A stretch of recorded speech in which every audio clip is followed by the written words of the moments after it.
climb out a hill just to wish you will fall at your feet, ready for my final sleep. Then the shadows stir deep down inside, but love shines through, nowhere it can hide. When I hear your voice and my blood runs fast, this tired heart beats on so that love can last. Feels like the darkness wins nearly every fight. Hold on to dreams until the morning light. So many demons to slay, I fear I cannot stay. With love's warming glow, it's back to war I go. When I hear your voice and my blood runs fast, this tired heart beats on so that love can last. We return to the start, when the night was all ours, making love look like art until we return to the stars. When I hear your voice and my blood runs fast, this tired heart beats on so that love can last. Even when I hear your name and my blood runs fast, this tired heart beats the same so that this love can last.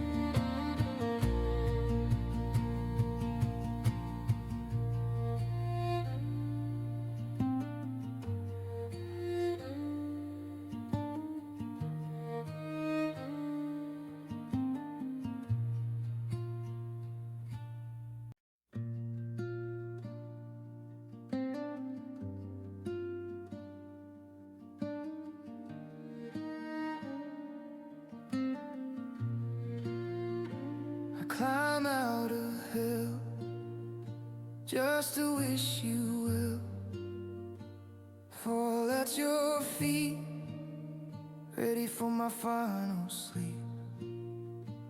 Then the shadows stir deep down inside, but love shines through, nowhere it can hide. When I hear your voice and my blood runs fast, this tired heart beats on so that love can last. Feels like the darkness wins nearly every fight. Hold on to dreams until the morning light. So many demons to slay, I fear I cannot stay. With love's warming glow, it's back to war I go. When I hear your voice and my blood runs fast, this tired heart beats on so that love can last. We return to the start. Hello, welcome back to Dune.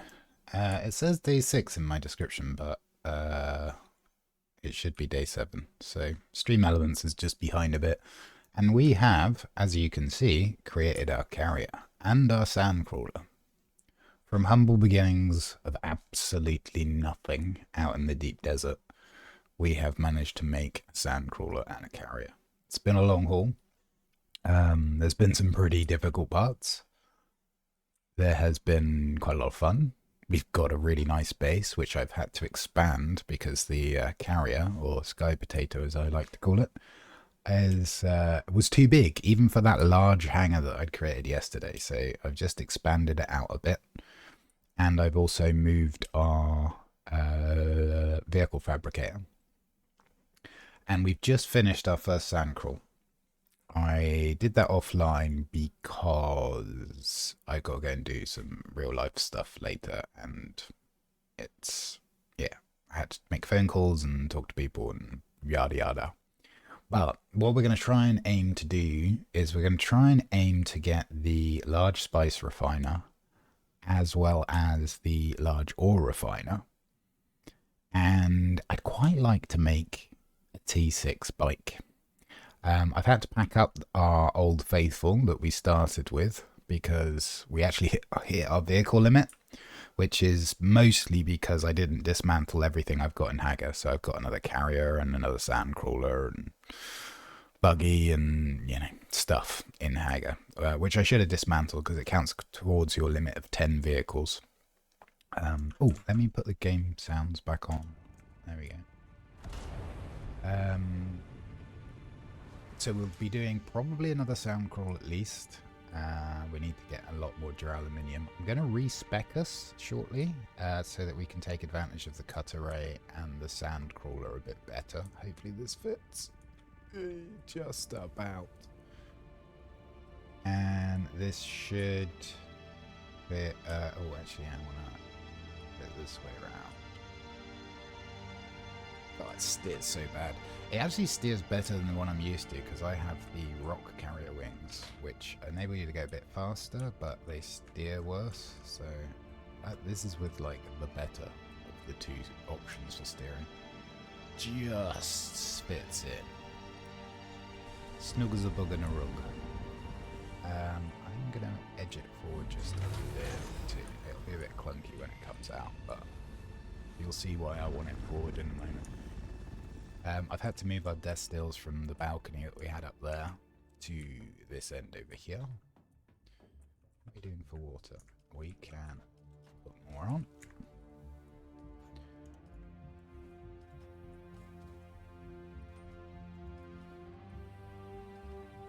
So the reason I want to make a sand bike today, the like T6 one, the good one, with the good parts, is that in chapter 3, I believe some of the side missions and things you can do involve races. So I'm thinking, why not have a Mark 6 bike that's kind of tricked out? So we'll try and make one of those today. However, I'm more interested in seeing if we can get the large spice refinery up and running, as well as the large ore refinery. I think we go for the ore refinery first. No, changed my mind already. We're going to go for the spice refinery first, and then we'll go for the ore refinery. So the ore refinery does save us a little bit of titanium per craft, which is nice. But I don't think it's any quicker. It uses the same amount of water, I know that much. And I would rather be getting a more efficient conversion of our melange here. So, just be like slightly. There we go. So we're going to need quite a lot of everything, unsurprisingly. Looks like we're out of ore. Let me just see if we can make any more fiber. So we may be out of that as well. We're also going to respec so that we can take advantage of better, more efficient sand crawling and more efficient buggy cut array, vehicle mining. There we go. I found my words. Great. So let's see if we can respec already. We can. Great. So let's do that. I'm going to still kind of get all of the stuff here that I would normally have, because otherwise I will forget and then go to do a fight and not have the skills I kind of am used to having. So we do this, get sent to mass. Gonna put our gunsmithing up. Again, this is just for max durability loss, because otherwise I'll forget. I'll leave Suspenser Blast for now, because we may be coming back to that. It is a very good skill. And Crippling Strike and Suspenser Blast still remain some of the most reliable ways to...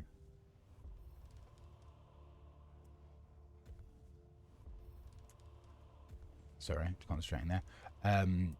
To burn through players' stamina bars so that you can get a pierce. So cutter ray mining. So this does have vehicle cutter ray mining. Interesting. This is what I want to like make sure that we get. But let me do the core stuff first. Power regeneration, overcharge. So more shield, drains slower. And we want slow blades, or blade attacks, I should say. Manipulate instability. I'm gonna go for... This is 2, 1, 1. We may as well go this way because we're not going to use trauma recovery. I like to have the extra stability. Again, it helps so much if you do happen to get in a player fight. We do want that. In fact, that can go there. I like to have knee charge at maximum for the damage. It does kind of do damage through shields, which I think has a value. I really want to try inspiration, but also I want to kind of try and save a little bit of our points. So what we're doing at the moment is kind of all the core stuff I would normally have. So we're bumping up our stamina, we're bumping up... Oh! I did not mean to do that. Just wasted 2 points. Never mind. So yeah, maximum stamina, reducing our poise damage, increasing our damage. Okay, that's a bit of a shame, but whatever. Let me just check. This is all correct. This should be something else. What should this be? Thinking.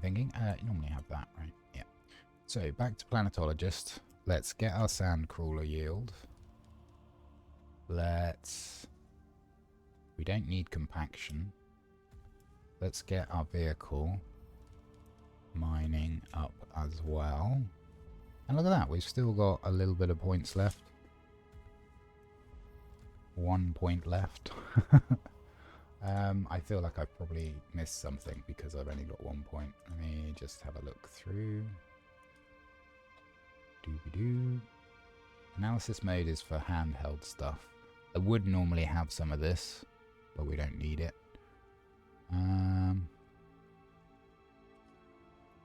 What else would I potentially like? I'm going to take Compel, just because there are only 2 things which can force a player out of the air. One is Sugar Wire, which has a long cooldown on an enemy of 25 seconds. And the other one is Compel, which also has a long cooldown, but if someone's flying around with their suspenser belt, you kind of need that to pull them out of the air. So, we should now be able to take advantage of additional mining on our buggy. We've gone through quite a lot of fuel. And the test run I did off stream, like, I just wanted to check timings and stuff. We're going to use the same timing that I normally use with the upgraded Sandcrawler treads and the Regis tank, although the tank doesn't make a difference. The treads do reduce worm aggro. I'm using exactly the same timers, which means most of the time it works. Sometimes it gets a bit close, so it's possible we might get eated, which would be a shame, considering how far we've come. Full loadout now, all of the gear that we wanted. We've got Mark 6 cutter ray on the buggy, which is the only part that really matters. And we've got a carrier, we've got a sandcrawler, we've got an assault. and scout with boosters and storage, so like everything. And we started off with a sand bike because we needed it to get out to be able to farm iron. We laddered up through the ranks of all the different processing facilities, and we started with nothing. And look at us now, eh? Last 2 refinery things to go, which honestly you don't really need. Now, the spice refiner is really nice in terms of the efficiency and the time it takes to process. It's good. The large ore refinery, like, I just don't think it's that important. I don't think it reduces production time, but we can test that. I think it's 30 seconds for a plast ingot in the medium refinery, but we'll see if it reduces the time. I'm 99% confident it doesn't reduce the amount of water needed, and it just reduces the titanium needed from 7 down to 4, which as a percentage, yeah, sure, that's quite significant. But as a in practical terms, it means you just mine like a couple more nodes of titanium, right? And provided your production time is your water production is outstripping your production timer, so how long it takes to process a stack or whatever in your refiner, then it doesn't make a huge difference. But we will double check. If they process faster, then that changes things a little bit. They're also extremely large, so we're going to have to find space for them. Yeah. I built, in fact, I'll show that. I built another, like, small structure on the side of the base that I was saying yesterday is a bit boxy. Originally, I just did it as decoration, just to deboxify part of the structure. And then what I did was I changed it into an area for our vehicle bay, and it may be that we just build upwards from that platform in order to get our spice refiner and large ore refiner up and running.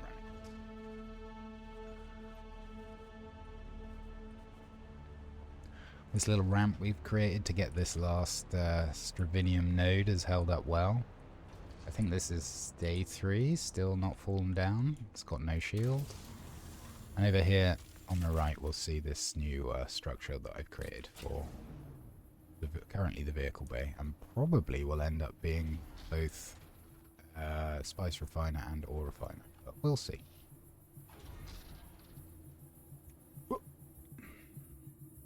So I kind of have a vague idea of how much we normally get. Yeah, see, I'm definitely seeing the bonuses from the cut array yields there, definitely kicking in. And we should see, I'm not sure how the sand crawler bonus works, whether you get more for the sand you do, whether it literally just vacuums it up faster. That's something we'll need to test, because I've never actually spec'd out to be top kind of sand crawler perks. Great, that's all of that. And now we're waiting on water. Water is like almost always your bottleneck in almost every situation. We are going to need quite a lot of Stravinium for these last 2 structures. Let's see how close we are to building them. Refineries. Right, so this needs some cobalt, which we've got processing, and some spice, which we've also got processing. This needs a lot of cobalt, a lot of spice. I still think we kind of reach for this one. I think this is the one we go for first, even though it's going to be longer to do. And I think provisionally what we'll do is we'll extend this upwards, this structure. I'm going to replace, like, some of these walls are see-through on purpose because it was purely cosmetic when I started.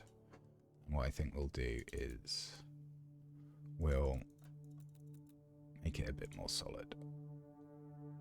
Oh, There isn't a window there. Interesting.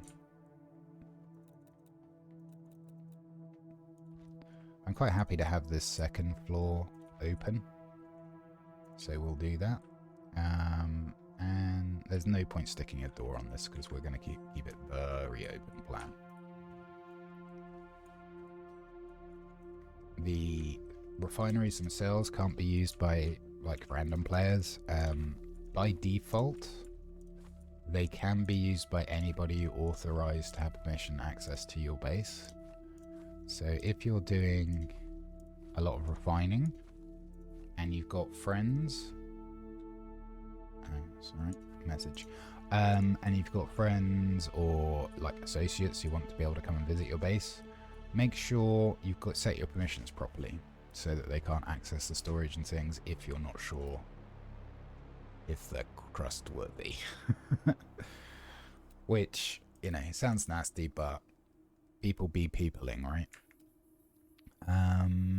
What I think we'll do is we'll do 2 of these.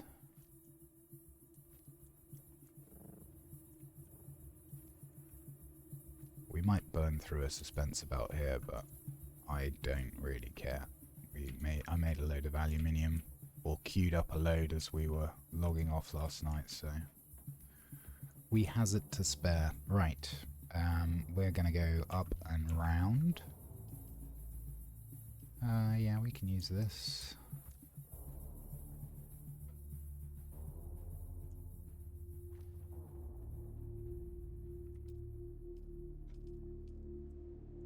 Oh, there we go, that's better.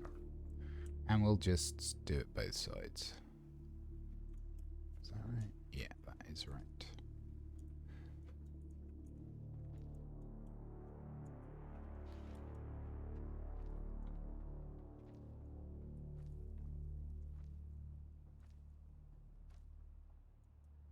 We'll stick the like template so you can build like hollow like that as a hollow over the thing planned out. Ooh, that was not the skill I thought it was. Which is good, so you can kind of gauge how much space stuff's going to take up even if you don't have the resources to build it yet, which kind of lets you plan ahead. It's quite a nice little feature actually. Probably should have done this with the buggy, but it's fine. We've got 3 or 4 nodes that are here and granite respawns very quickly. And this potentially is going to be the last of the granite we're going to need. I'm hoping on this stream we'll get everything done, but I suspect there's going to be an afternoon stream as well, where we come back and do a final tally of how much stuff we've gathered. I do have some appointments to go to later, so it's going to be a number of hours, but yeah, need to do that. Whoop.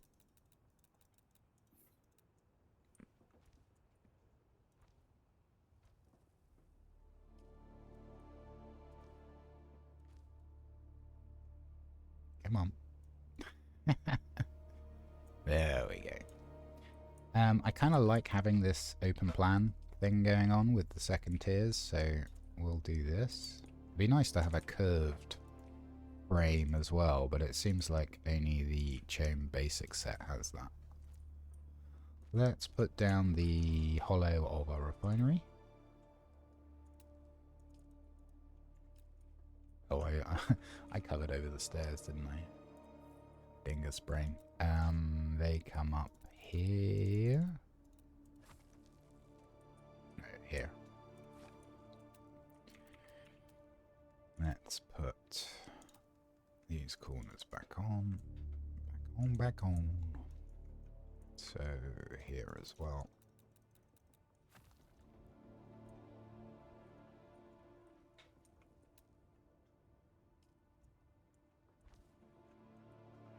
Nice.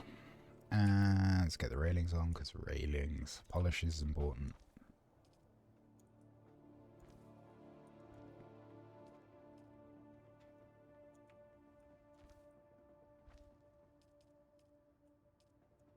I'm not going to build another floor up for the... Oh, that was laggy. For the ore refiner yet. Wow, when I turn this way, I get... getting the lags. Because I'm not confident we'll get both things done. But if we can get the this spice refinery up, I would be quite pleased. Look how tall it is, though. It's a monster. So this is going to be, I think, 5 high, if I remember correctly. God, that's so choppy. I don't know what's going on in that direction. We might have to do a little relog after we've built this. It continues to show chop. Make sure I haven't got anything else loaded. No. No. Okay. Let's see. I think another row of these, like, archways, passageways, is what they call them. And then we'll do a row of windows at the top.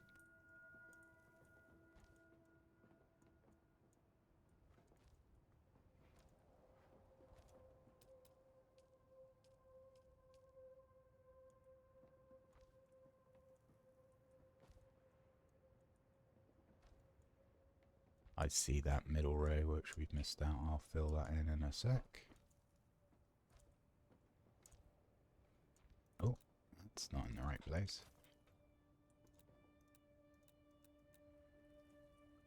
There we go. And then some more archways to finish this. This should be enough height, he said. Not feeling entirely confident. Yeah, this will be fine.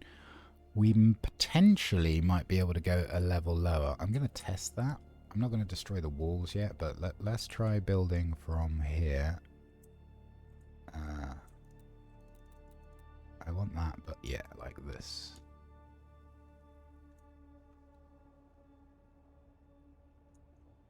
Game, please. Yes, I know it's covered there, but what about... Yeah, no, we can see from that side actually it's going to be too shallow, so we'll just go from the top, which was kind of what I expected.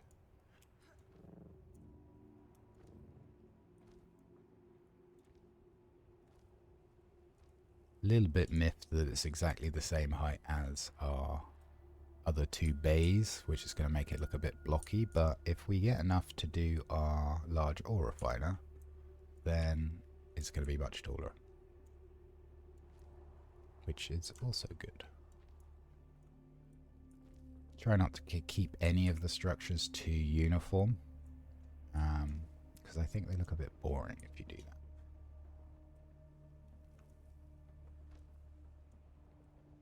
We had one group that would always make a box. I kind of mentioned, I said like, oh, guys, you can do a bit better than that. So they built a box and then built an office blocks next to it. It just looked so terrible. But bless them, I guess they tried. Right. So 260 plast, 400 melange, that's quite nasty, and a bunch of cobalt. We will go and do another cobalt run. Because I don't think we have enough between what we have in the queue and what we currently have. Let me check, how much was it again? It was like 500, right? It is 555.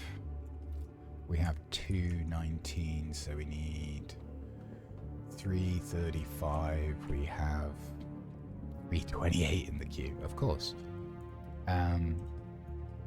That's fine, so we do need to do another run for that. I am dying of thirst.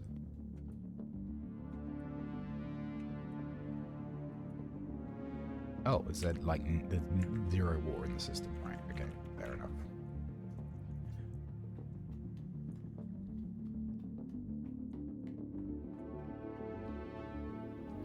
So that's 230 melange going in there. We need more than that. How long is this going to take? This processing time. Oh my god, that's going to take 3 hours? Now, is there a way that we could generate a load of melange? I'm just thinking about things I can recycle or deconstruct. The vehicle bay uses some, but like only 23. I've already deleted all of these to recycle the stuff into something else. We don't have a spice refinery, we don't have a large wind trap. That's only 18. I mean, we could build a second one. Get processing twice as fast. Mind you, water's still a kind of our bottleneck. I'll think about that some more after we've got some cobalt.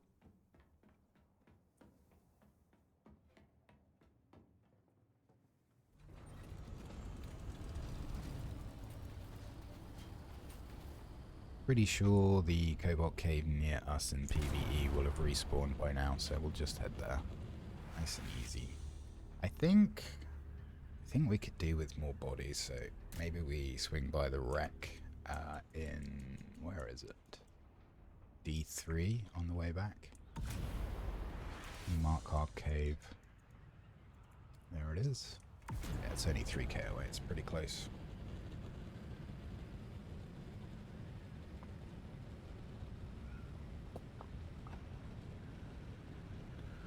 Oh, excuse me. Right, let's see if I can multitask and do this questionnaire I gotta do before I go to my appointment later. Oh, for God's sake, every time? Okay.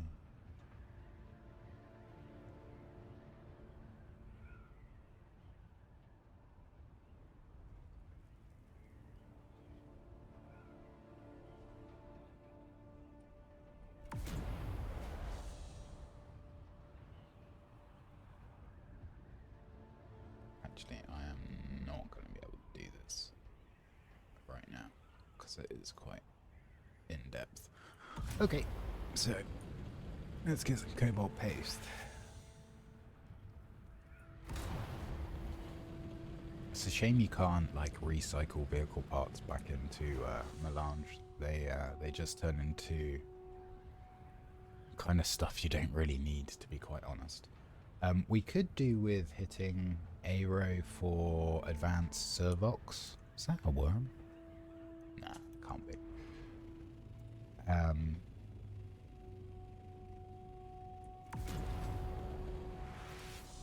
For the motorbike, if we get that past the sand bike, like I say, it'd be nice to have one kind of ready, even if it's just packed up in a box.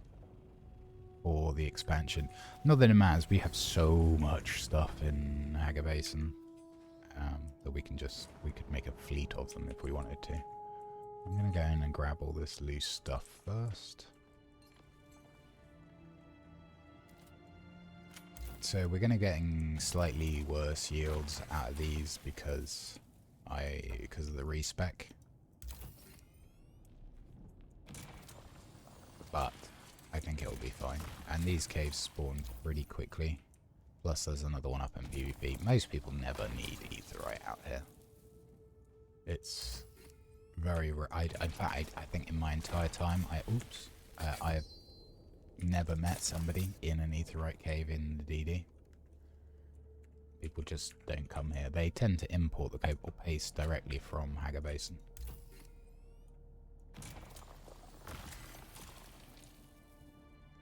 Kind of fluffed up a bit there. Took too much. So we wasted a little bit. I think it'll be fine.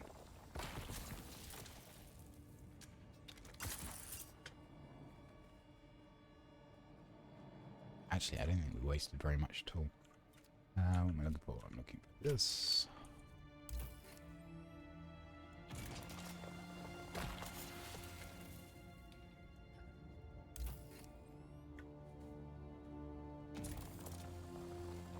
Boop.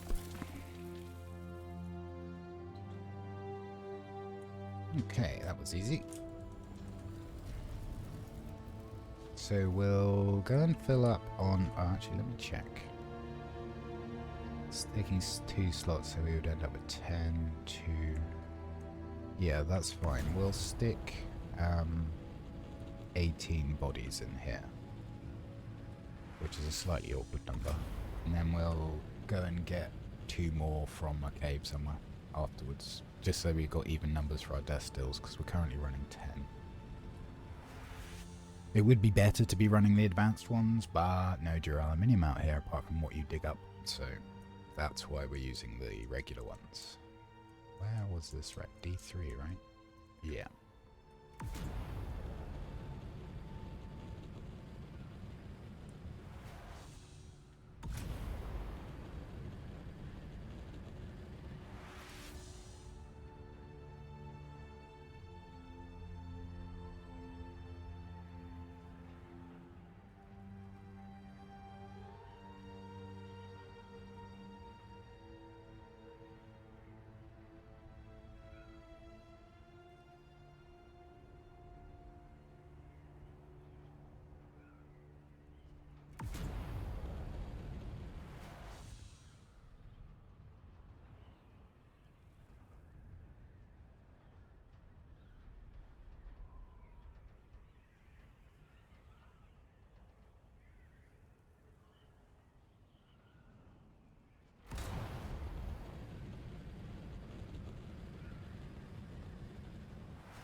What I think we might do is actually just load this up with the enemies sort of before the lock room and not bother with the lock room, so we'll be short 5, I think. 1, 2 ARs, 3 ARs, 1 sword, 1 heavy, yeah. So we'll get 15 out of this wreck, and then we'll pull 5 from the wreck to the north of the base, just so that we've got enough to do 2 more cycles of water. And then we may go out and do another sand crawl, although looking at our processing time, I think we're going to have to run a second medium refinery, which seems really weird. Maybe even a third one. But we can do that. Like, that is most definitely a thing we could do, just in order to process the melange in a reasonable time, so that we can get the large one, which produces like 200 in 50 minutes. 45, I think. Let's see how the Landsrad's doing. Not that we do anything with it, because we're neutral, but yeah, absolute shellacking by House Atreides of House Harkonnen. And really, Armor Vendor? The Armor Vendor? I don't think the Armor Vendor has anything you can't just get everywhere else. Let me double check that though. I'm pretty sure. Let's have a look. Landsrad Armor Vendor. Circuit gloves, circuit gauntlets, hook gloves. Those are both available out in the DD. And that's it. Like, yes, you can buy some, like, gear that's already made, already crafted. It's ridiculously expensive for what it is. But yeah, I mean, like, it's a really pointless one to go for. Of all of the Landsrad vendors, it literally only provides you with things that you can get elsewhere.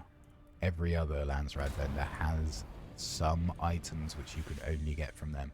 So the other option would have been the tools vendor this week. And the tools vendor offers a belt, which you can only get in the Landsrad, called the Sentinel belt, which is an upgrade for the responsive planar belt, a combat thing. So it's probably not used by a lot of people, but it's still the only place you can get one. I don't think I've ever seen it as a reward in the Landsrad. There is a buggy, I think it's engine, which you can only get in the Landsrad.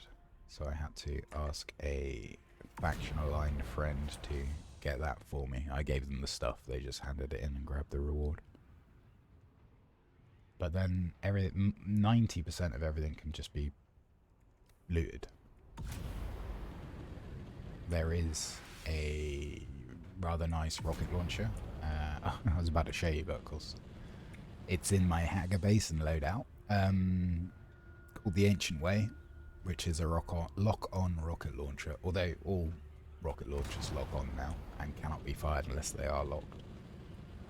But it's quite good, does a bit of extra damage compared to the standard Regis one.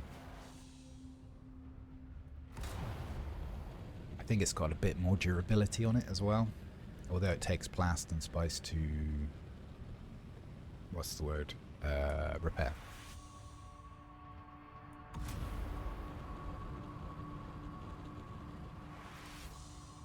So other than this Aetheryte cave, which I suspect we're going to need to hit probably once more for the large ore refinery. And maybe, actually, what we'll do is we'll make the large ore refinery just because it's going to be a little bit more efficient and is cheaper to make. And then as soon as we have enough to make the large spice refinery, even if we have to delete the ore refinery to get some materials back, we'll do that. That's quite sensible, actually. And recycling materials out of your bases, out of your fabricators, storage, etc., in order to build things is a really good idea, because there's no penalty.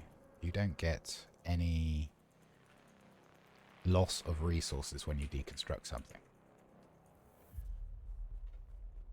which is quite nice. It also costs half as much to build out here in the DD compared to Haga Basin.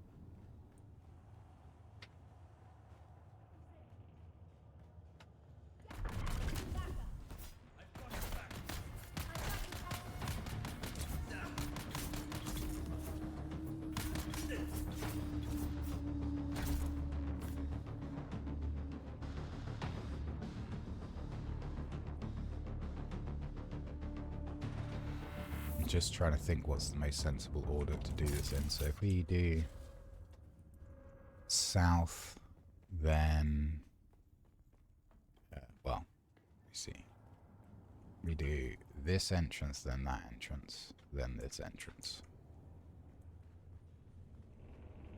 I think that'll be quite efficient. Should be, yeah, there's another dude over there, which we'll grab when we go to the next entrance. There should be another assault rifle and a melee in this southern room. I say southern, it's just cause, like, the bottom half of the ship. We'll say that. It's probably a better way of putting it. So, in this room here, we should have two. Yeah.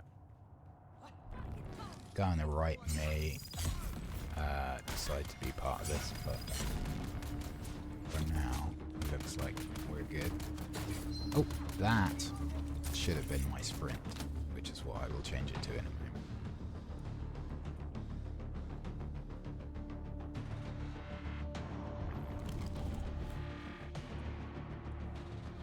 Let's do that now.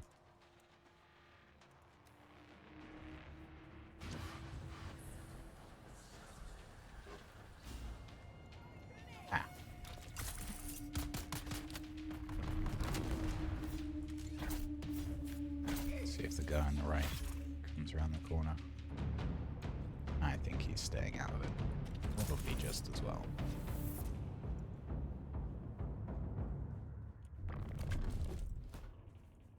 So we should have two more guards on the right here.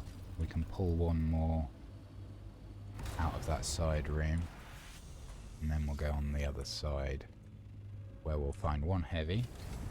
And then the rest of the northern part of the ship, or upper part.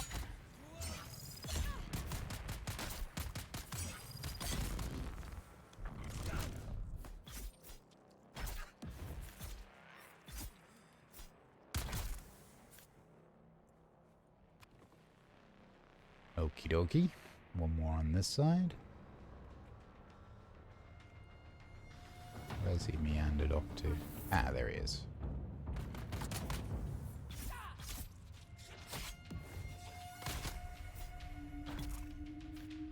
Okay.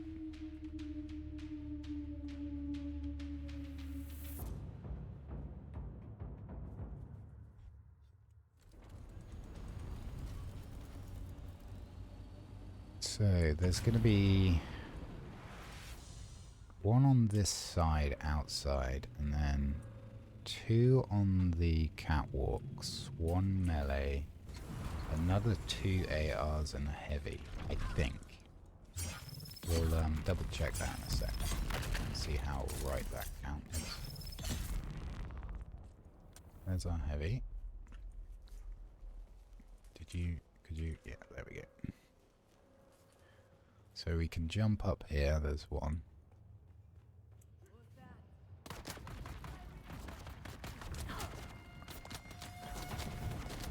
There's the heavy. He should actually just advance to where we're coming from quite nicely, so he'll come and meet us. I think the last one we'll go for is the one on the catwalk at the far side.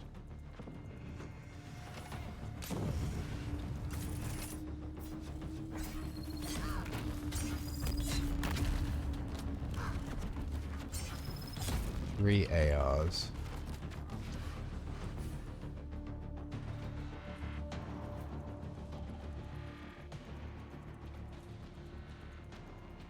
The question is there a melee here? I think there should be another melee, but I haven't seen him yet.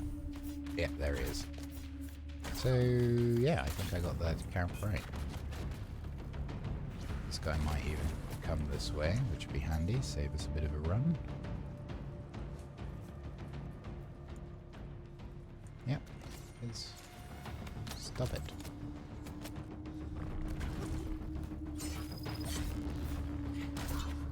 So, two more assault rifles? Or is it three? We can check by the count here.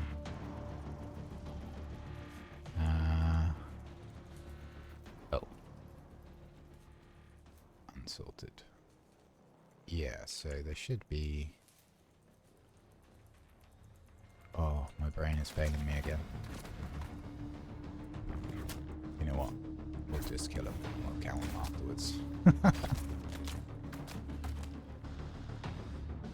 It's easier to count non-moving targets when they're neatly stacked inside our assault.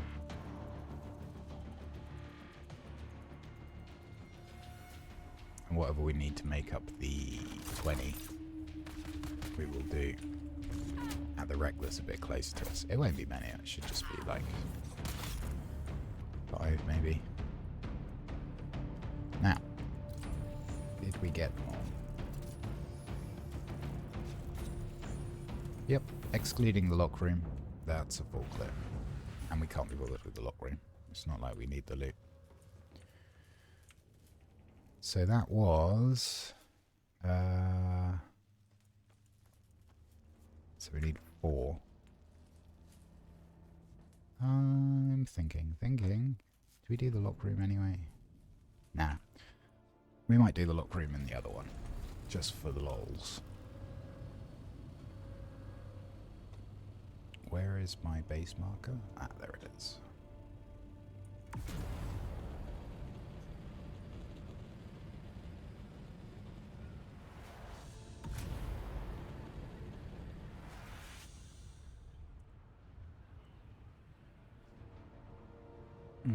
Okay.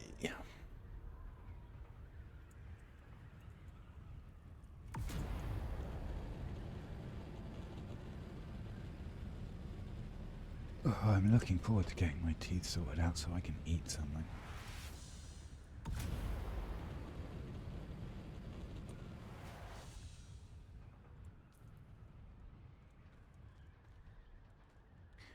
Don't know if it's related, but it started the day that I started having coffee again. Although that particular place has been not great for a while, so... Little column A, little column B, probably.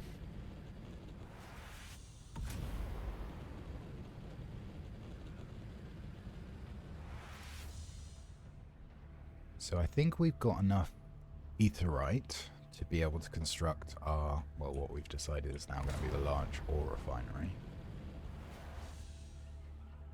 I don't know if we've got enough plast yet. But actually that's relatively straightforward to get, especially now we've got our carrier. We can actually just take our buggy to an island and load up on a load of stuff. In fact, maybe we do that. We'll end up with like far more than we need, but I can always process it all later. And maybe we do a few stations.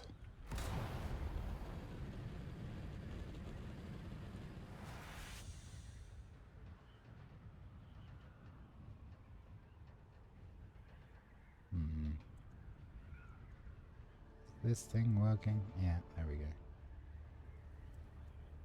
It was being weird. Still looks like it's stuck on the stream. Oh no, it is working. It's just my preview window is terrible.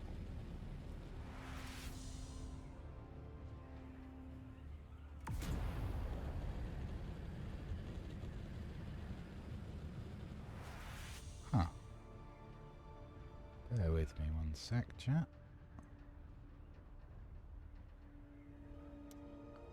Stupid thing. Go here. Go here. Yeah, there we go. Yeah, no, my preview screen had just, like, completely frozen. Oh, well. Oh, and now I am not muted. There we go. Streamer things. So that wreck is considerably further than the one to the north of us, which is why we've been using that one most of this playthrough. Is that why we built here? It may well have been, actually. Yeah, I think that is why we built here. It was kind of close to a station, kind of close to a cave, so it was close to 3 points of interest. And that's about it. The spice craters this week were pretty crappy. I'm really hoping we're going to get some decent ones next week, like 5 would be great. I think Azu, Exia and I are going to be doing a big push for like an insane amount of sand crawling. I'll stream some of it, but we may be doing some other games next week whilst I ponder what challenge to do on this next. A little bit of Bazaar perhaps. Yeah, maybe. Something else. Oh, everything is crab. I might try that because it looks very silly. It's this little pixel art game that kind of reminds me of Spore. It's got like the evolution processes where you can get pincers or stingers or stuff like that. And it looks kind of funny. It's kind of a horde survivor without it really being a horde. That makes sense. And yeah, it just looks fun. And I think the demo's free, so we'll try it out. I've been watching Dex, a German YouTuber, play it. He records his videos in English. He's very entertaining. I thoroughly recommend giving Dex a follow. The man is funny. Right, we don't have space for this here now because of the sandcrawler, but I did extend out this landing bay so that we can park this in a bit easier. It doesn't feel too cramped.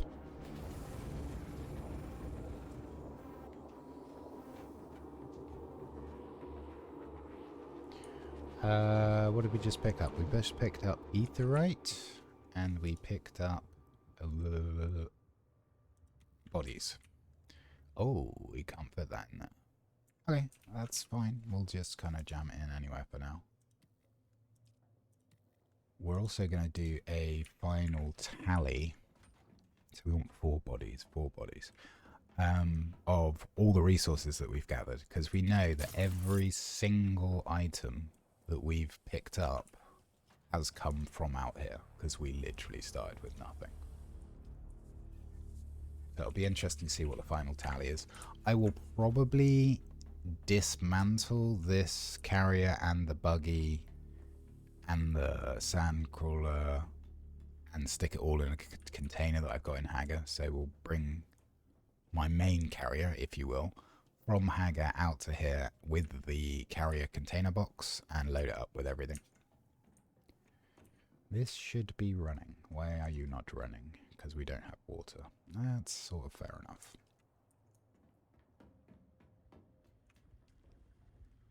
Excellent, we're on to the cobalt. Now, can we make the large refiner yet? No, what are we short of? So we need 50 melange, and cobalt paste is going to come in with the current amount we've got teed up. So 50, they are 8 minutes each? 8 minutes each. So 5, so it's going to take about 40 minutes to get that in, which is fine. Manageable. We're going to grab the extra 4 bodies from over here. Over here. Oh, look, our neighbour's gone. Now, here's a question. Was there any nodes spawning where his base was? Oh, look, he left a single block too. I'm going to get rid of it because it's going to bother me. There we go. Anything else? No. Scrap metal. I'm kind of glad that there's nothing up here because we would need to build a ramp up to farm it anyway. Yeah, it looks pretty barren apart from that little bit of metal. Oh, that's respawned. But the other nodes haven't. Curious. See, we've got one here. And we definitely picked that up. Like, without a doubt. The other one, that one's respawned too. Interesting. Are they just like, yeah, and this one's respawned too. I think they must be just respawning. Yeah, they are. That's what it is. We've just timed it so that like this one will pop in a minute. That's pretty close, but we are done compact. We don't compact anymore. So 4 bodies from here. And then I think we'll go and hit up a station. Not that we really need anything from there, but just go and kill some dudes. I could, just thinking out loud, I could go and do that station and run the bodies back up to the assault, but I think I'd rather just take the scout because it's faster. Beep, beep, beep, beep, beep. So our, like, scavenged engine thruster generator have lasted for us, which is great. Our scout scavenged parts have also lasted. I did upgrade the sandbike engine to a Mark V after we'd finished using it, which was a bit of annoying. But at the moment it's packed up and in a box because we hit our vehicle limit, so there we go. Let's grab 4 bodies, the lowest part of the ship, and then the side to the right should be the entrances with 2 mobs outside. Should be pretty quiet out here. It's pack down day for most people. Well, for everyone. Some people may have packed down yesterday. Took quite a bit of damage there, actually. You okay there, buddy? Yeah, it's my ship. Stop shooting it if you wouldn't mind. They do damage, but, like, not very much. So he just hit the tail. We go and have a look at the tail. Yeah, I mean, it's still 100% actually, so maybe they don't do damage. Sector weather alert. A large sandstorm is approaching. That's the Coriolis storm, so it starts in 5 hours, but you can still be out here then. You just want to be gone before the apex hits. And we're probably going to be out here after it starts, so we'll see it. And it actually builds. It does build up. So you start with like a little bit of a haze going on, and then visibility gets worse and the winds start kicking up. It's kind of cool. I think they probably put too much effort into how great it looks towards the end of the storm for how few people are probably going to see it. I haven't been out here for the apex because it destroys everything, but I have watched somebody else do it, which is kind of cool.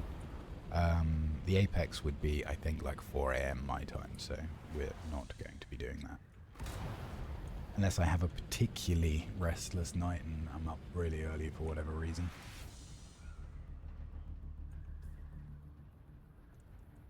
So we'll drop these bodies back, and that'll give us another full row. Did we need 4? Oh, I'm not even sure now.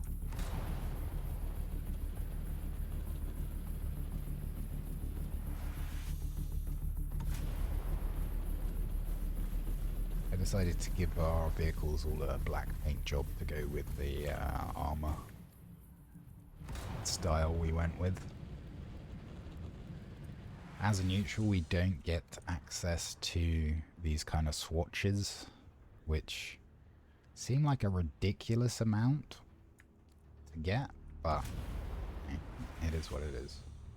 Maybe what we'll end up doing for the next time we do a kind of challengey thing week, maybe we'll finally pick a side, and I think we're going House Arthritis instead of House Heineken, but we'll see. Part of me wants to wait until the expansion's out to guarantee that I do have to pick one of those houses. At the moment, based on PTC, you must side in order to do the missions and unlock the new specialization stuff, yada yada.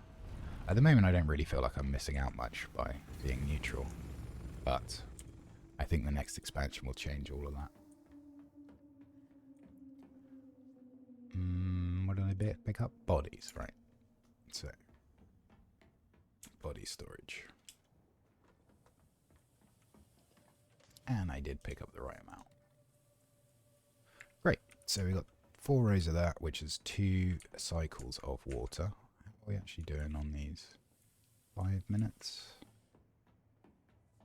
Let's repair up the assault. Actually, we can repair everything up, because we did a sand crawl, so we will have put a little bit of wear on game. Thank you. On the thruster and on the engine.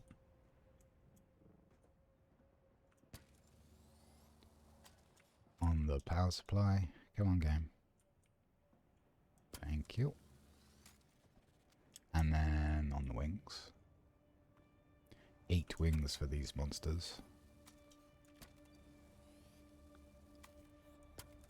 Did I respec into durability loss fully when we respec'd earlier?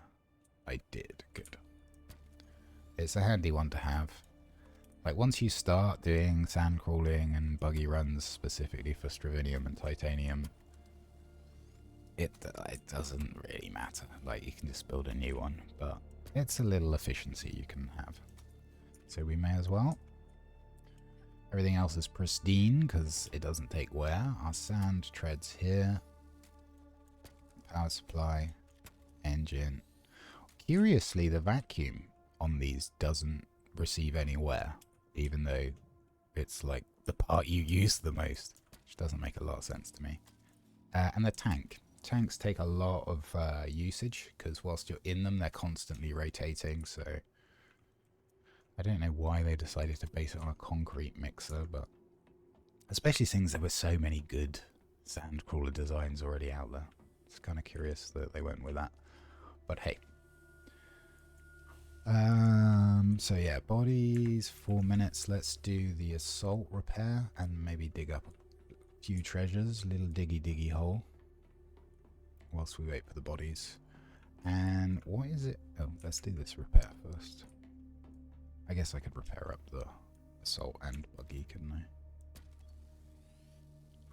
So the wings we produced, the generator we found in A row.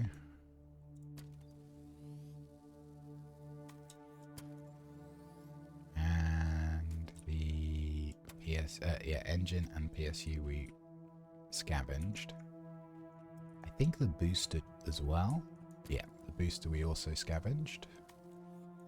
And those all saved us quite a lot of durability on our... Oh, we're out of ammo. Quite a lot of duraluminium, which is one of the hardest things to find out here in the deep desert. And it's 300. Make me 2 more. take a full stack of 5.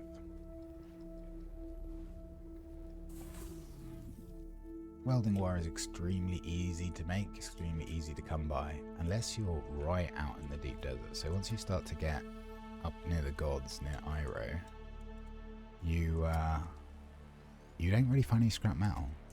So you kind of need to make sure you plan accordingly. For the buggy, we made the absolute most basic thing we could. Scavenged PSU, looks like scavenged engine. And we were running a Mark V scavenged cut array, but in order to harvest the final tier ore nodes, you need a Mark 6, so we made a Mark 6. But we had a scavenged Mark V for a little while.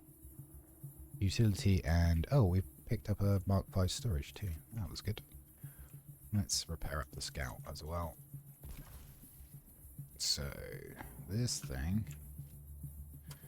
scavenged booster, scavenged engine, come back, scavenged engine, and I think we built the rest. You can actually scavenge up, you're right there, Thopter. You can actually scavenge up Mark V wings, I think we probably only looted a total of 3, and I just recycled them for the fluid pumps. We'll just diggy hole a couple of times whilst we wait for the bodies to finish. Yep, got our basic compactor, which is what we want to use instead of our good one.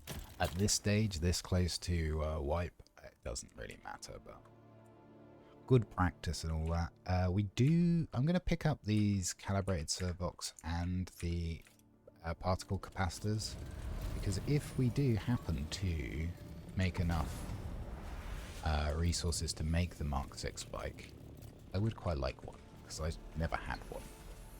Everything else I've kind of built in previous runs. And as I say, I think it will become useful. You're right there, levitating Thopter. I think it will become useful for Chapter 3, for some of the race missions. And I think I've read that you can kind of leave your bike on that map. Like, I guess there's probably a safe place for it.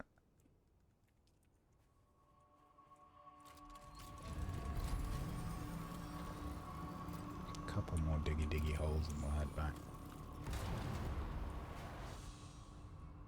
Don't think we need any flower sand. It's kind of ironic. When we were looking for some first time, we couldn't find it, and there's 2 within spitting distance of each other.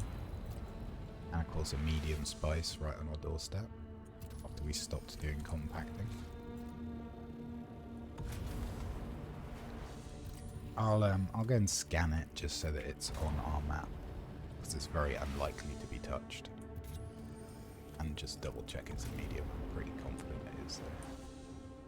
Oh, it's a medium which has already been collected. This is a bug. Like, we saw this had been collected earlier in the stream. It exploded, and due to Funcom jank, it didn't refresh the spot, so it's still harvested.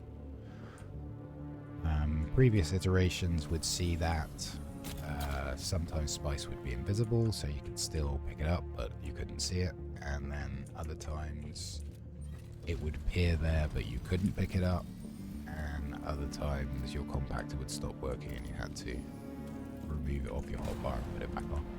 So, as bugs go, like, it's the best it's ever been. Is it great?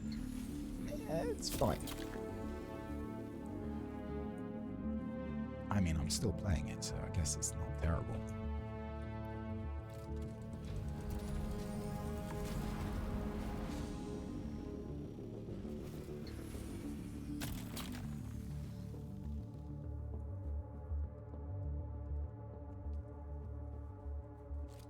I don't think we found a single duraluminum, have we?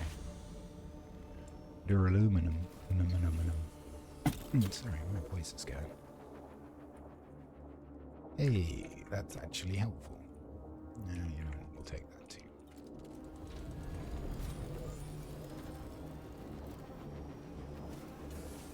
So I was thinking about doing a, like, no structures run. So, well, what I mean by no structures would be like no refining run. So we would have to literally loot everything we wanted to use. I'm just trying to think if there's any way that we could get water that way. Like, I know silicon blocks and plastinium ingots would be difficult. Like, it would be a hell of a slog. But is there any way we could get water? We would need a filter extractor. I'll have to give that some more thought. Base is looking fairly grand from very humble beginnings out in A row. Eventually making our way to C row to get our iron and our carbon ore so that we could get steel up and running. And then finally making it up here to D row, where we put down some roots. The water's come in by the looks of it, so priority 1 is this. Priority 2. Now here's the thing, like this has already got like 2 hours worth, so I think we just make another one, so we're doing it 2 for 1. Let me see how close we are to the large ore refinery. So it is just spice we're missing.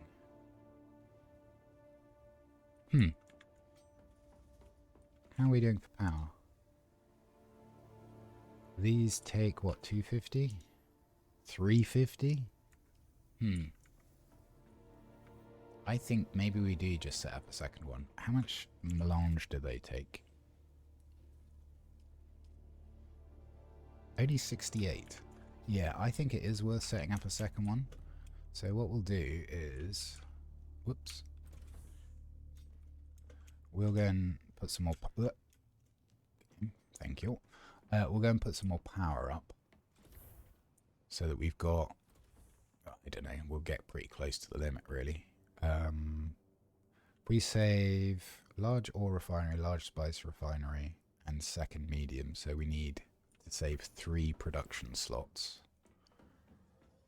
Other than that, we can kind of fill up on these basic generators. We could have looked into wind power. And actually the steel tier is probably relatively good value. But I don't really like going and getting flower sand too much, so...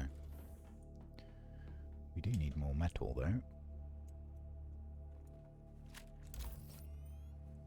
We should have plenty of fuel cells, so I'll just refuel the generators via the sub-thief after I unload them from the buggy.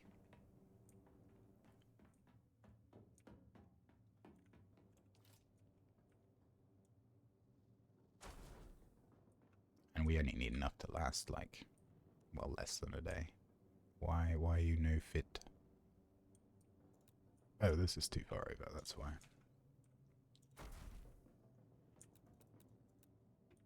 How about now? Really? There we go. This upright is cosmetic, so let's get rid of it. So that was what? 6? I think we may need a few more. Oh, we're already out of production limit. Okay. That's fine. We'll leave 2 productions, which will be spice refiner and a large refiner when we can do it. Let's refuel from the sub-thief. 620, that's fine. Second spice refiner goes where exactly? Probably here. I'll move that in a minute. Build refinery spice.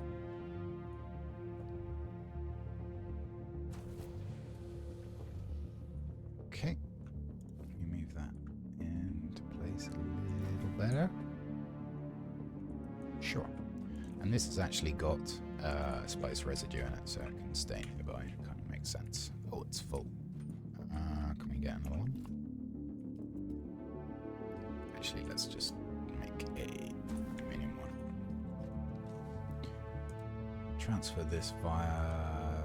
doesn't really matter, but I guess Sandcrawler's fine. Just using it as a temporary storage. Oh, I guess it did matter. Sandcrawler. Pick that up? We can. Great. What are we out of? I just noticed. Aluminium again.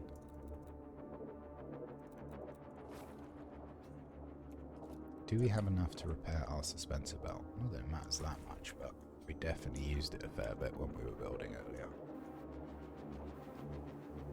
Oh, it's fine. We will repair the welding torch. Everything else is good enough for now. I think we're done with blood. Like, it was a nice little bonus. Ooh, fuel. To have. I think it is definitely underrated for mid-game. How much you can use it. Everyone tends to go wind traps, death stills, and yes, those do provide the largest kind of burst of materials. But it's like, if you're going and getting bodies for your death stills, fill up a load of blood sacks, chuck them into the fluid processor. Like, there's no reason not to. And they definitely produce faster than your standard wind traps. And maybe, probably even faster than the large wind traps, to be quite honest. I haven't checked it, but I wouldn't be surprised. If you go with, we had, what was it, the unique Mark 6 filter extractor, you're also picking up water at the same time. That should not be in there. Let's move this box, actually. So you're kind of 2 for 1. You're getting your blood. You're also getting some already purified blood straight into a Liturgion if you've got one. Or Decajon as they called it. Which, yeah, okay. So, water is still our bottleneck, right? Yeah, so let's shove 5 in here. Get that going. And oh, we can actually get more than 5 going. Let's do that. Sandcrawler. Sure. Now, refineries. Plast and spice. Slightly more plast than spice.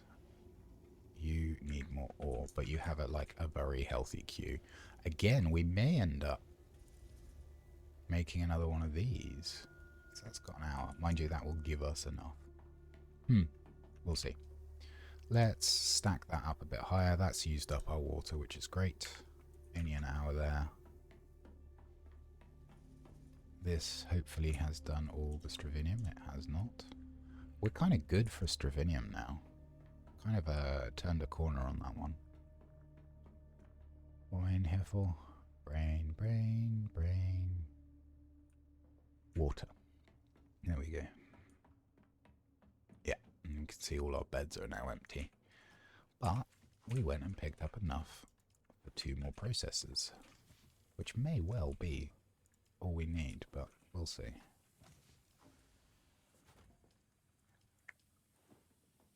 We're still getting a trickle of water in because we do have 1 medium wind trap on the roof of our power building.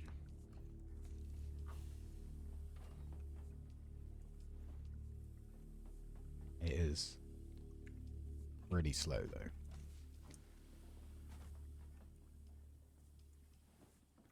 I am tempted to do a run where we go like absolutely crazy on wind production of water. So actually, yeah, maybe we'll do that. Maybe we'll do a what can you do with 2,000 plus hours experience in Dune Awakening with a DD base.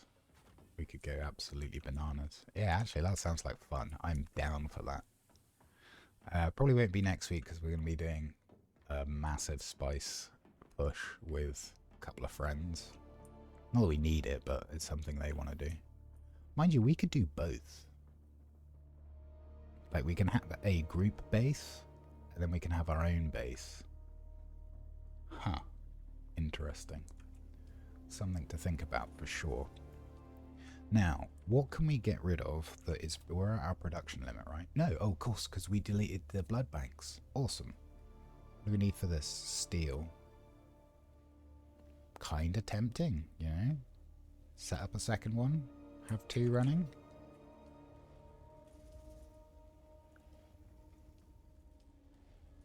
I think we do that, actually.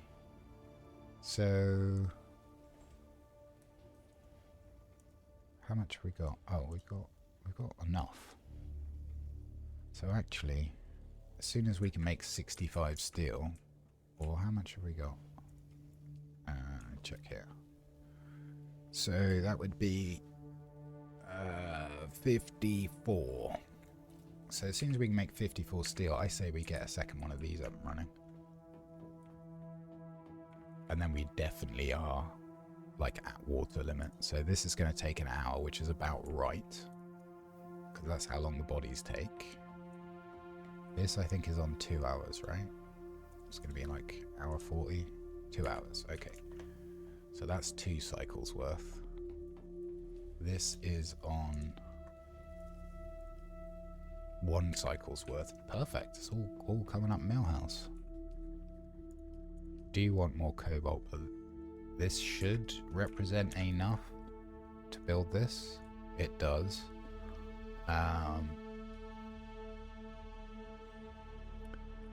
152. Yeah, so we are going to need to do another run. Huh.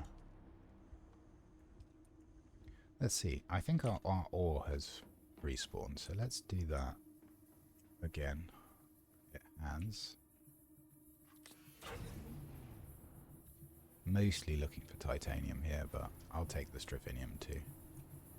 Worst case scenario, anything we don't get processed, I will cart back to my Haga base and process there. Everything, like complete stacks of stuff, I think we drop off at the bank on the way back. Go on! Nice. And it will be interesting to see what the final tally is. Obviously it will be slightly skewed, as a lot of our resources have gone into things like this Mark 6 cutter ray, for example. The carrier, the sound crawler. Those would take up quite a lot of spice and quite a lot of plast. Oh, there's a player over there. But they don't take up a massive amount.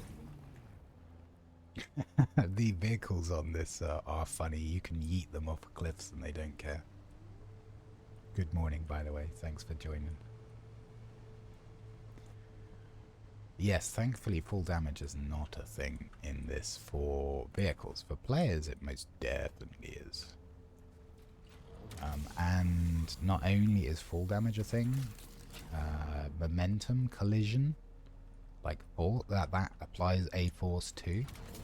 So if something strikes you very quickly, like an ornithopter, it will kill you, or at least put you in a prone state.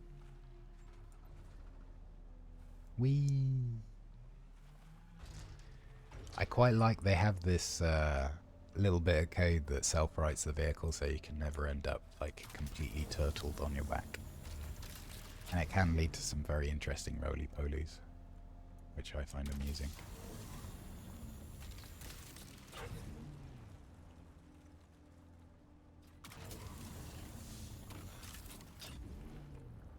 Getting slightly higher yields now as we respec into cutter ray mining with the buggy, and out of handheld cutter ray mining.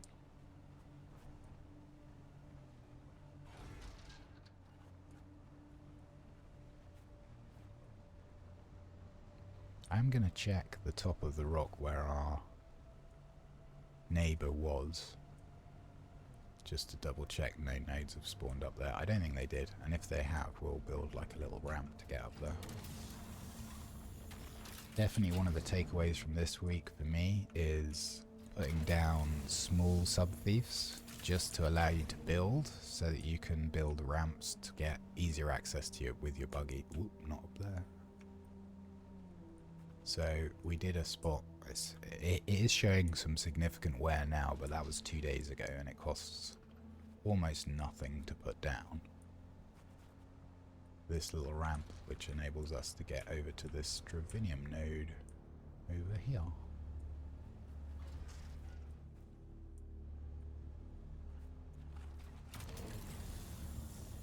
We don't technically need ramps at this point because we have the carrier, but it's much easier, especially if you're doing solo stuff, to just be able to drive without worrying about the carrier.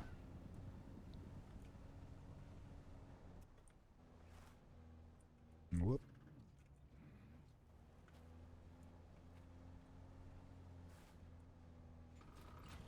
So that should give us at least enough titanium to do another hour's worth of processing.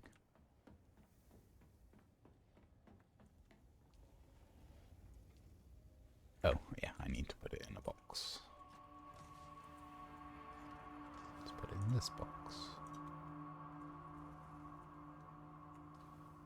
And this box. I'll empty out the power as well while I remember. Let's make a couple of fuels. Let's make 10 fuels, actually. Might as well use this up. We have no other use for it.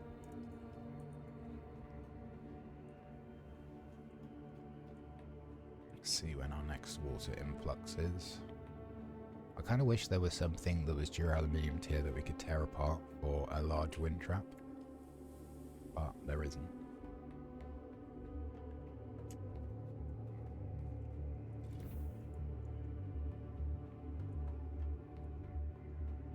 So we moved our vehicle bay over here. This is the thing that I'm thinking about producing, which will actually be something we take back to Haggard and potentially use for Chapter 3. We do need some more advanced Servox, so you know what? We're going to go and hit some stations. Or actual loot that we need. If we get to the spice refiner, it's going here. Maybe even, if I put it up against this wall, or this wall maybe, we might be able to fit the large refiner in as well. Check that. So, if we put you, like, here, could we put one of these? Oh, they're all so big. I mean, we could. I saw it flick for a second then, but like, it's, yeah, they will find another place for that. In which case, this might as well take center place. I think what we'll do is we'll make another story, another floor. Thinking. How much build space have I got this direction? Like, enough.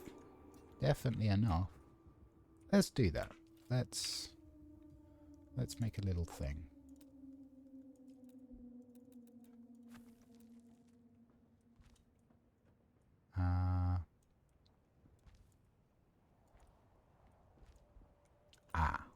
Okay, maybe we don't have enough space here.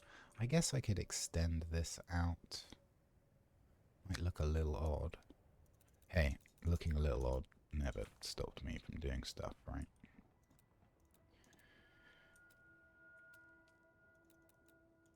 So we'll take that. This can become a square floor.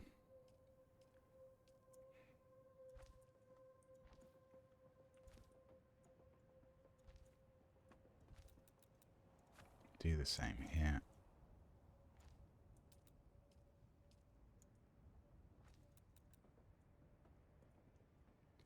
And then I think let's go non-windowed. Grab some granite.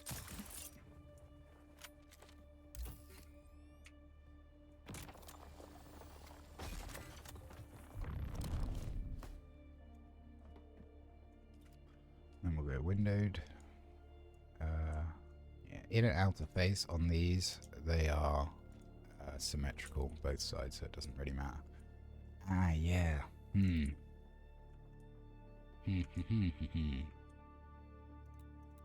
gonna look a little funky. Maybe we go 2 floors up.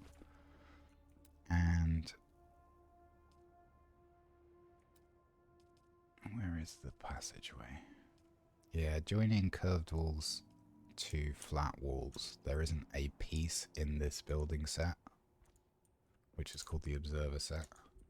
Is it raining rocks? What happens is occasionally there'll be just like a little bit of movement. There'll be like animation of things falling down, like dust falling from the ceiling. Sometimes it can do that inside your base as well once they get over a certain size.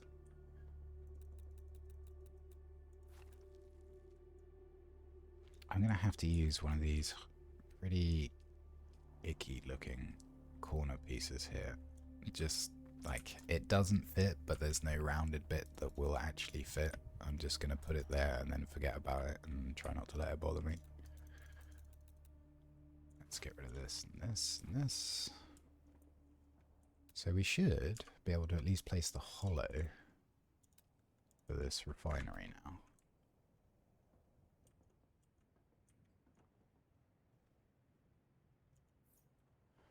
And I guess the smart thing to do is to remove this stairs. Well, I don't know about smart, but the sensible thing. And then we'll just have a single uppies to get up there. Right, let's see if we can do something resembling a roof. Maybe we just square off this side.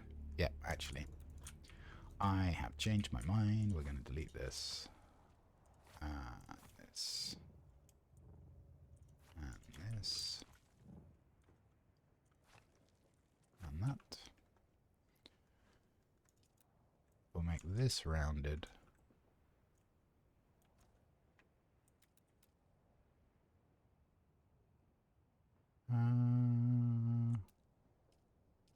Yeah, make this solid. This can be window. We're going to square off this entirely.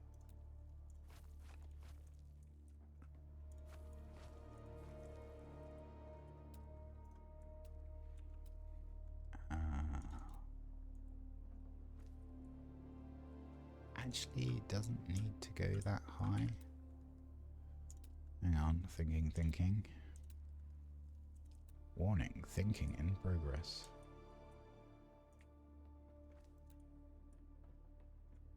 Okay, and then walls. I mean, these things. Oh, no, not like that. Not like this. Okay. And then honestly, we could actually get shot of that. Oh, that is round the wrong way.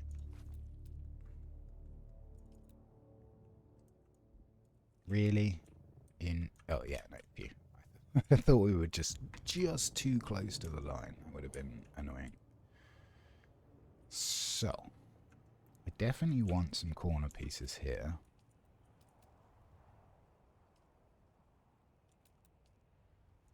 Like so.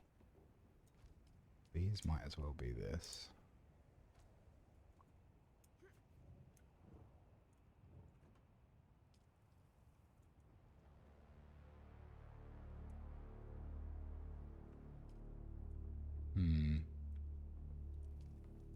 I'd like to go up more here.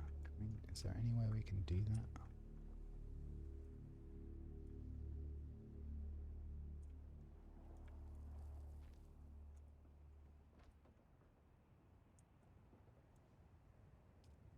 No, I think we just do this, and then we square off this other wall. Okay, no problem. Walls.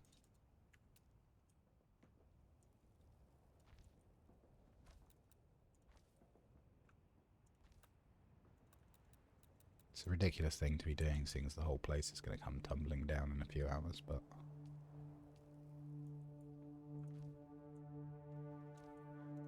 I like it. We'll fill this in with an actual wall, and then a wedge wall.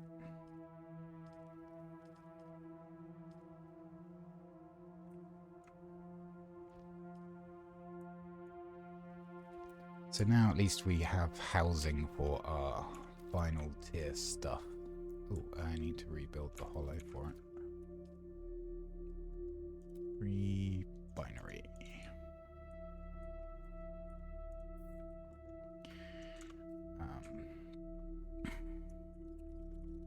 Someone putting an SOS out in the DD.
Someone stuck here.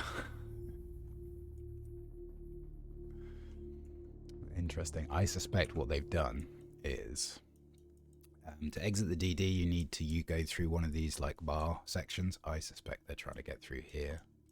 One of these gaps. There is like what looks like a zone wall, but actually just doesn't bring up the prompt. I suspect that's what they're doing.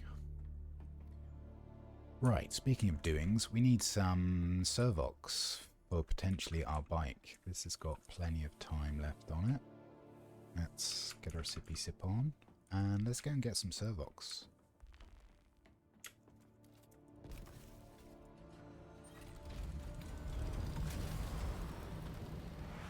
We're going to do this one just because it's the closest. There's plenty of testing stations in A-Row, and they all drop Servox as well.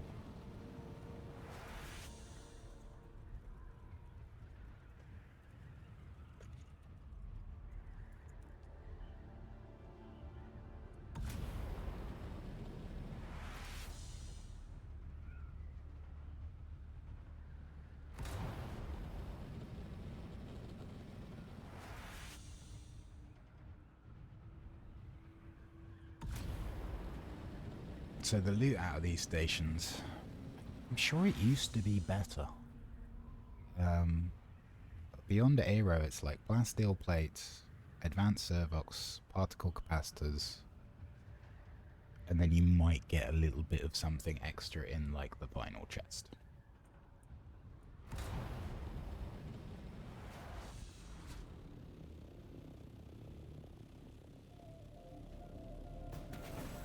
So our HP's a little bit low. I guess that was when we were grabbing bodies. This is a thing you can do. You use it, you swap it, and it doesn't consume. Which has been reported and not fixed. So, yeah. Oops, I need to put my shield on. There we go. Okay, thank you.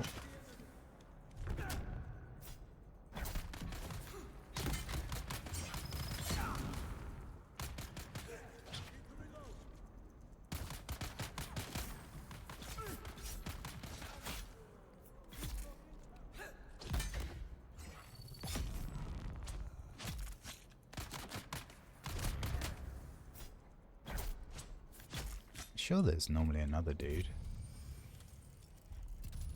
Guess not. We should be able to transfer this liquid into our Decajon. Sounds so weird to say. It's kind of weird carrying one. Normally I only have a really tiny one. Because I have a full still suit which processes all the water I need. Let's go a little bit more combat-y.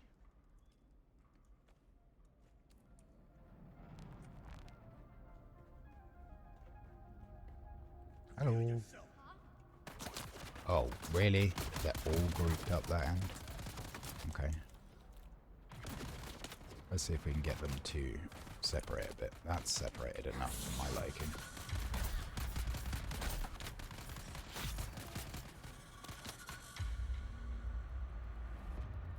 Just wait for our shield to come back.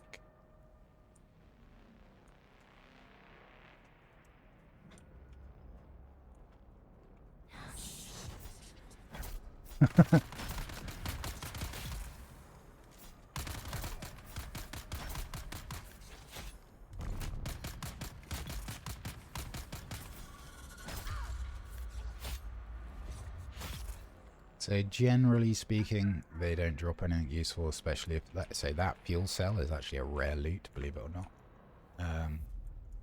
For those of you that use range, then yeah, sure, they drop bullets. And that's everything out of this station, so now we just want the loot. Just got to remember to actually pick them up, because normally I'm so autopilot of not picking them up, because I've got so many back in Haga.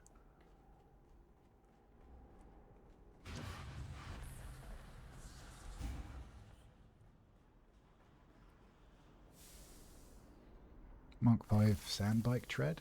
It's not the worst. We just want these though. Oh, you know what? We'll take everything. Take it all. Whoops, didn't mean to drink that.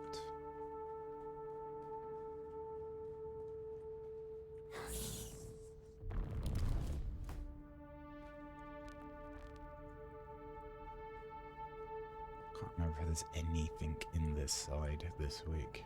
Oh, there is a big chest. Good. Sure. Some of this will break down into the parts we need, so we may as well grab it all.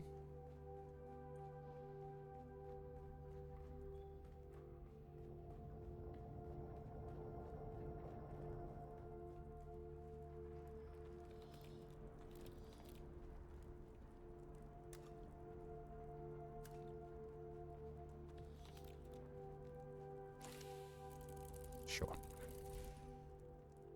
Great. Nice easy station, that one.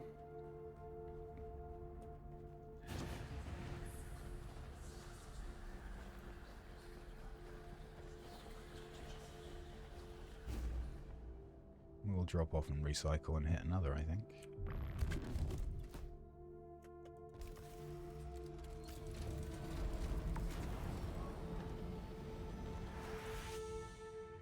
Maybe we'll do a little bit of a spiced up run through one of the stations.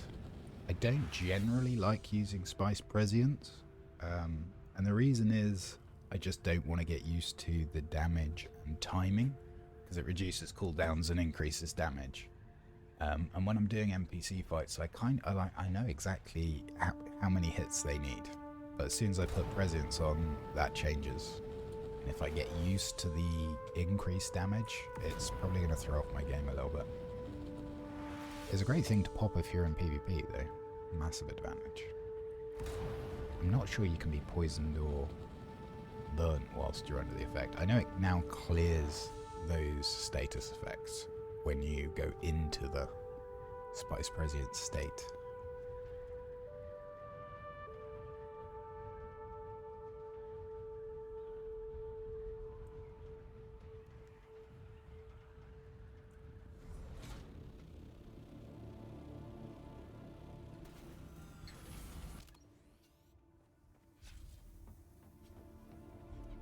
Shield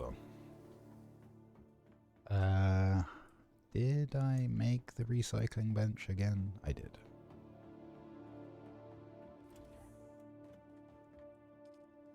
So this can go, it does give us our advanced Servox. Definitely don't need this. Barbecue clusters. We've got 2 shields, right? Or is that the one? Yeah, I think we picked this one up. I don't think we need a lot for the bike, but we definitely need some. Let's do a quick count. So, we could make the tread wheel, but my god, that thing is, yeah, not a fan, shall we say. So we need, oh, we do need dust. Interesting. So 30, call it 60, 90. Call it 120. And these are something else. Yeah, we're going to need a little bit more. Not a lot more, but a little bit more. But actually, this is going to be the harder thing to get. We might get enough in Aero. If we do an Aero run, we need 14. We'd need to get really lucky, but maybe between 2 runs we could do that. Let's do a run and see how many we get.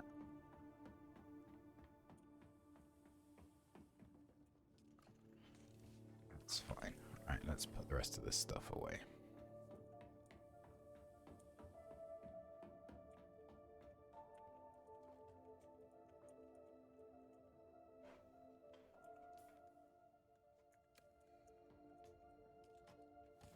Sure.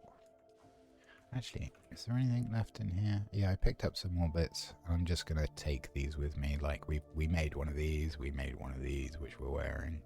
We made one of these, which we're wearing, and we found some Tabia's soft step, which we also made.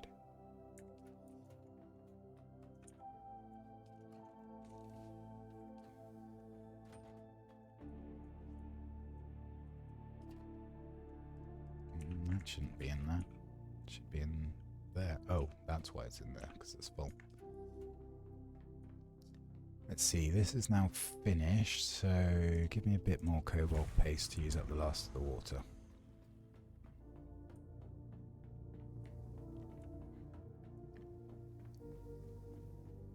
So as we're on a mission for weapons, we're probably not going to be killing everyone. We'll see if we can kind of get through as quickly as we can. A pseudo speedrun, if you will.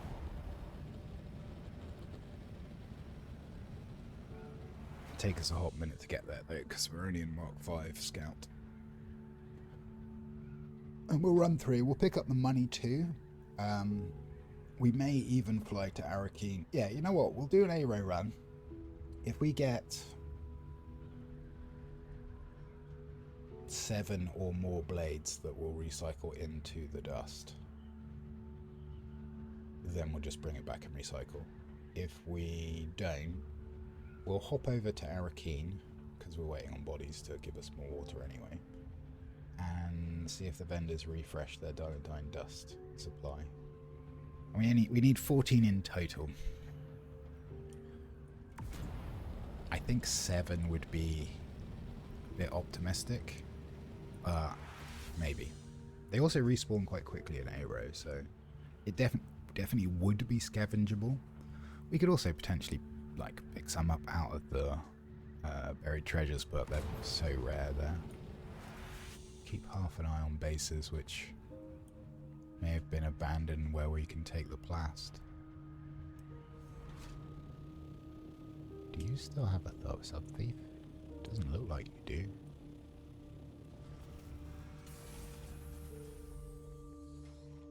Oh. You did just leave the boxes. Ah, you know what? Waste not, want not.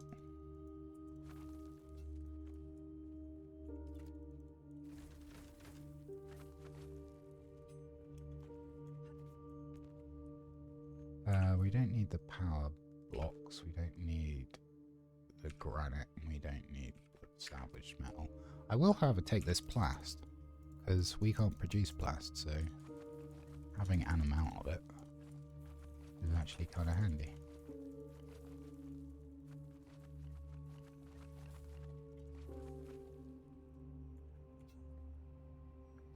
You know what? It was so close to base.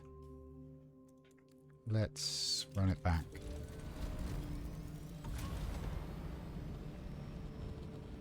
More scavengings.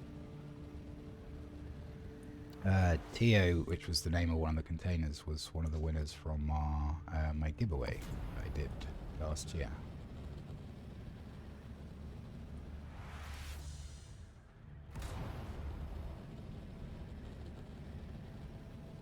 It's kind of odd that they left the powers there with fuel in them, but no sub-thief. Kind of odd. It's fine though. Like I say, extra bit of plast for us, a material that we cannot actually currently produce. Oh, they did have a... looks like they did have a pentashield up. Huh. Interesting. The reason I can tell that is that we obtained some cobalt paste, some servox, and a bit of steel. Which is what's required to make a pentashield. We'll just stuff this into storage and fly back and grab a bit more. Beep, beep, beep, beep, beep. Yes, yes, yes.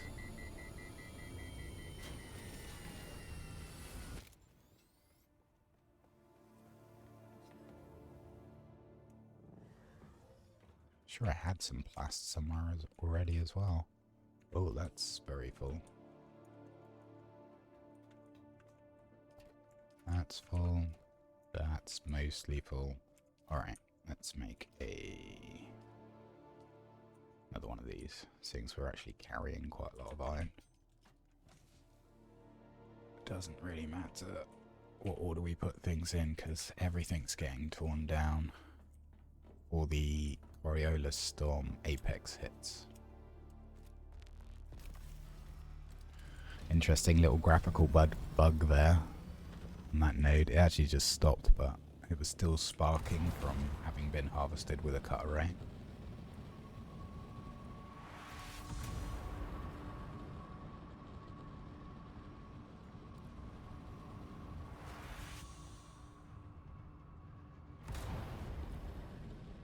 Carrying more fuel than we need, for sure.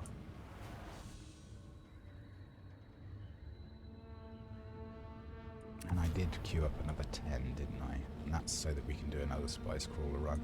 If we can get the large refinery up and running, which I'm pretty confident we can. We might even be able to get a few lots of spice processed. So we were kind of scrabbling around for like 50 and 60 amounts of melange. One process in the large refiner grants you 200 melange per process, 45 minutes I think, and 70,000 water, maybe 75,000. So it's like 3 bodies worth, which is fine. Less if you're using the advanced death stills. Right, let's see if there was anything else to pick the bones of this place. Power, don't care. And I think it's just this plast here, right? Yep. Price is good.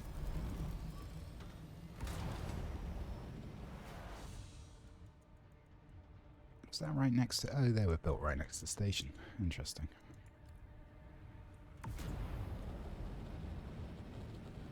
Keep our eyes open for any more scavengeables.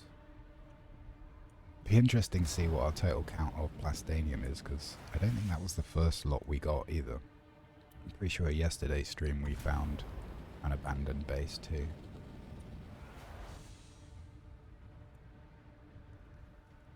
I'm pretty sure I gave, I don't know, a few thousand away as well, so my reserves in Hagar are probably quite low.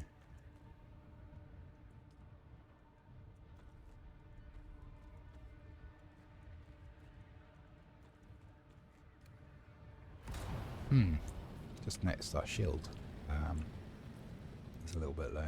We've got a spare on us. It's fine.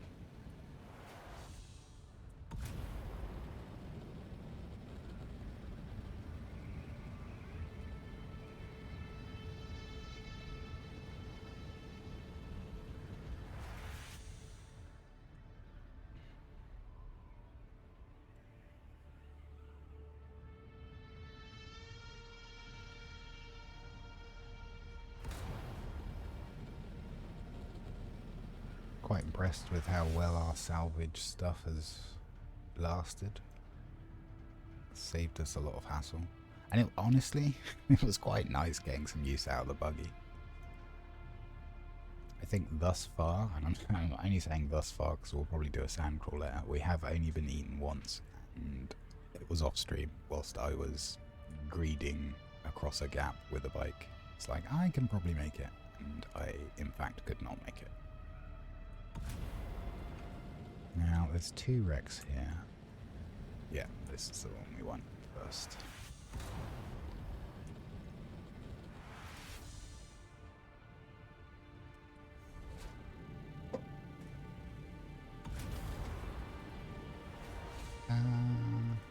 I can't remember where the large chests are exactly, so we will be going through these relatively quickly, but may do a little bit of doubling back.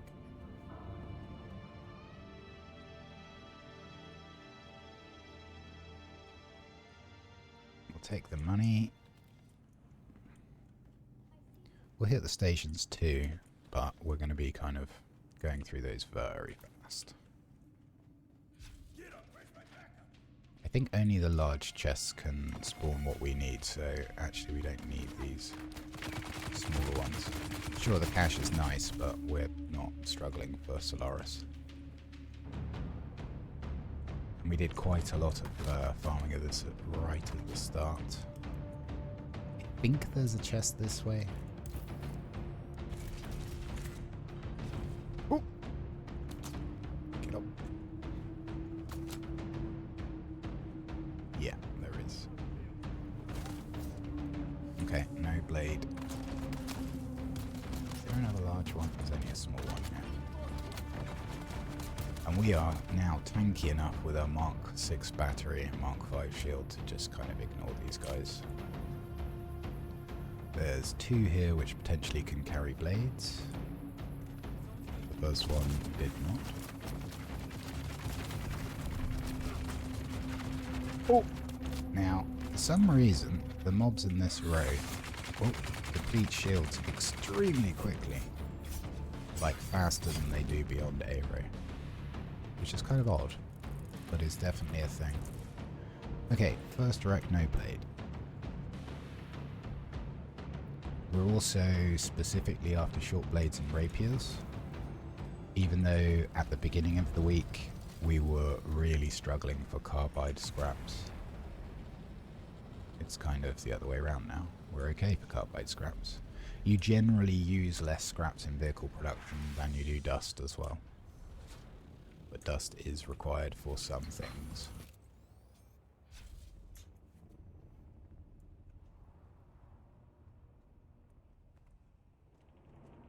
We'll clear these out because it's just such a small space.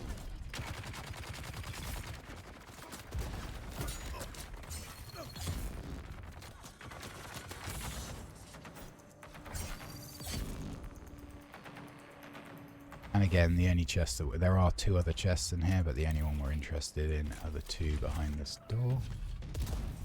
Don't care about the boots. 2 lots of boots. So you can actually get scout stuff. So duraluminium's kind of second top tier of materials, and scavenge both heavy and medium gear from these wrecks and stations, which is what we were running around in for, well, day 2 to 4 maybe? I can't remember. Maybe even a bit longer. Like the way that the power curve worked for us, it was like nothing, like literally nothing. To a little bit, to like just about passable, and then we kind of leapt forward to endgame. Mostly because duraluminium is so scarce out here. Only available from buried treasures that you kind of need. You kind of need to skip that tier, otherwise it just takes too long. It's just not practical to build that tier. So we went aluminium, whatever we could scavenge duraluminium, and then straight to blast.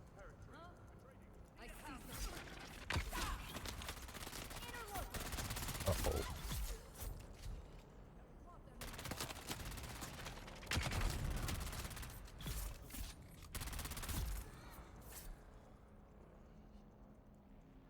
You're right there, buddy. I think we broke him.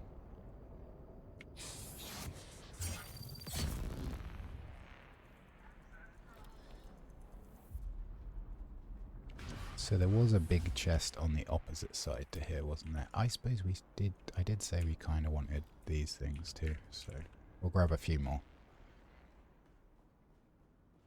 When I remember.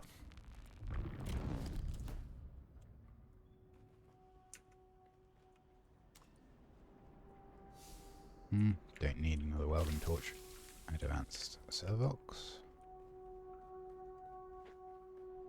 It's looking like we are going to take a little trip back to Hager Basin.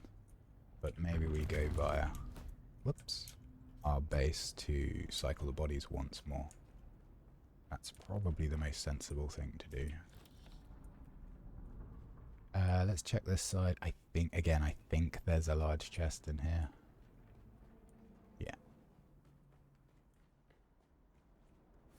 Nothing we need. So we've got 35 Servox. I think I'll stop picking them up at like 70. I think that should be more than we need.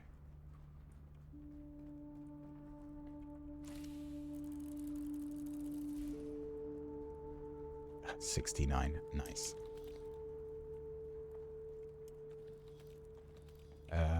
Yeah, that'll take us over. Okay.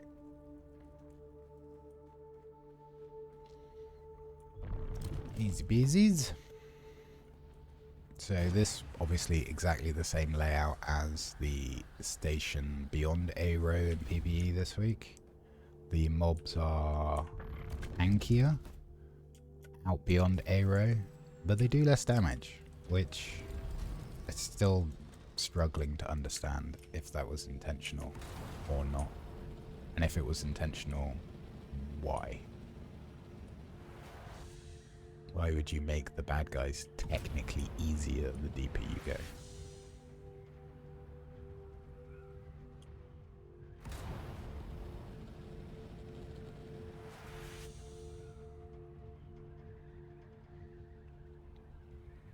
So our final loadout this week, we went with the Crew Chief still suit, pincushion helmet, circuit breaker gloves, and Tabiz soft step.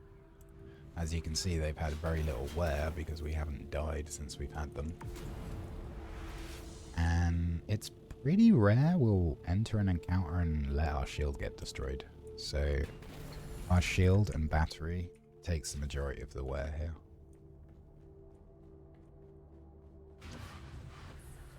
By going up to the top right there, we can angle down to be able to sprint all the way down to the bottom here.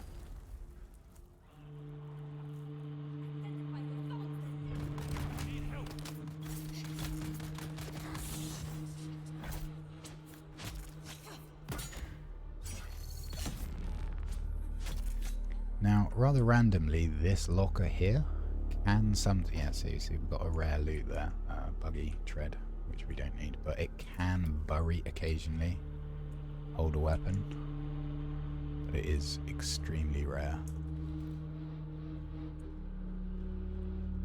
There's a secret room through here. I'll check it. I'm pretty confident it only has a bad guy in it and like a small chest. In fact, we will go in, have a nose. Yeah, no, it doesn't have a large chest.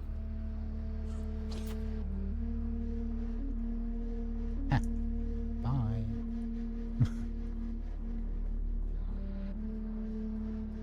Let's go this way.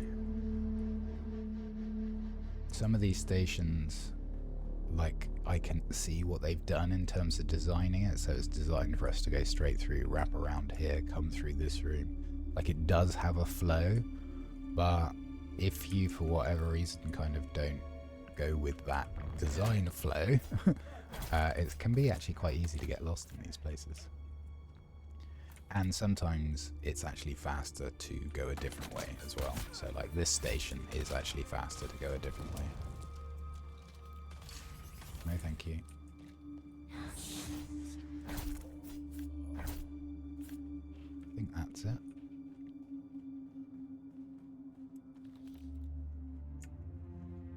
Should be 4 guys in here, I think. Whoops.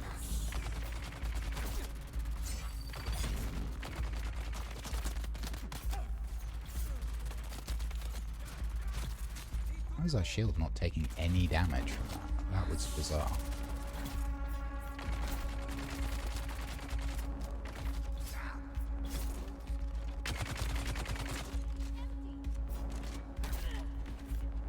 Okay.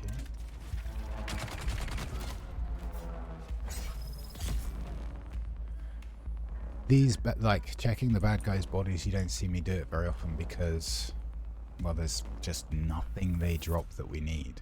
Like, occasionally they'll drop a heal kit. That's probably the most useful thing that they're ever likely to drop. Booster modules here. Again, we don't need them. It's my housemate back getting some work done on the property. Yep, so what are we? We're 3 for 0 at the moment in terms of useful loot. Now, I've been trying to work out a way of being able to jank, like, around this corner, but it seems like there's a purposefully, like, stick here to stop people being able to sprint right outside. But if there is a way that you can sprint all the way up the passageway and out, do let me know, because that would be quite fun.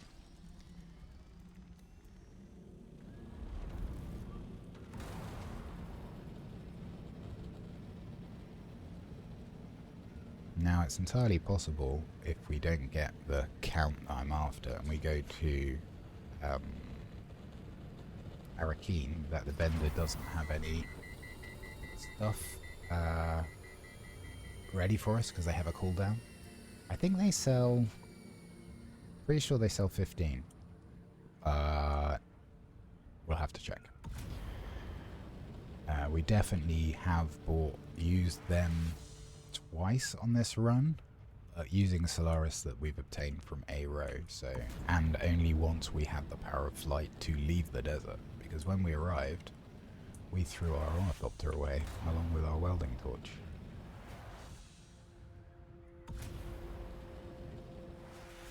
To make it a truly vanilla week out in the DD. And it's interesting, like, yes, we have put a significant amount of hours in, but yeah, going from nothing to a full T6 loadout, plus a carrier, plus a sand crawler, which we've already done a crawl with. If we can get the last 2 refinery things as well, the large ore refiner, like, that's pretty awesome. Go from nothing to literally everything. Oops, shield. Thank you.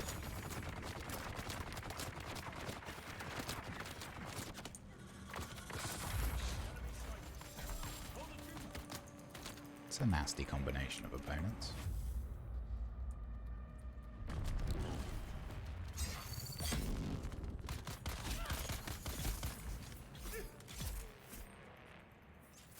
Oh.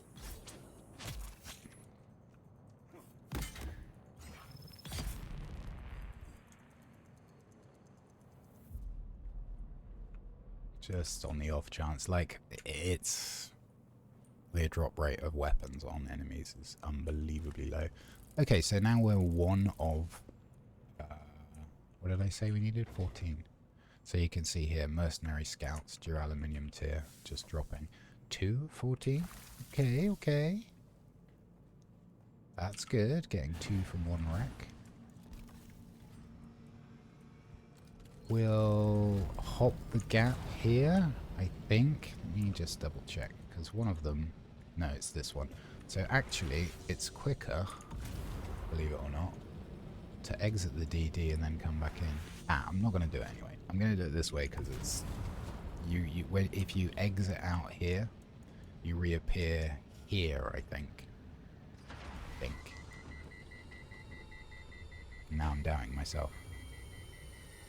It doesn't matter. It's the matter. It's the difference of a minute or 2.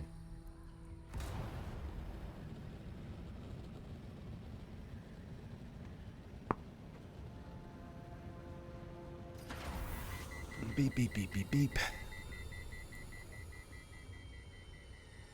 So yeah, each of these, any bladed weapon excluding the long swords. So let me see if I can find it. So you can also have the Adept Sword and something else. House Sword. I think both of these drop recycle into carbide scraps rather than diamond dust. Might be another weapon as well. But essentially it's the non-rapier long blades. They turn into scraps. Everything else that's got a blade on it, that's of a sufficiently high enough tier, will give you diamond dust. Diamantine? I always get it mixed up. Whatever. The thing what you need for vehicles.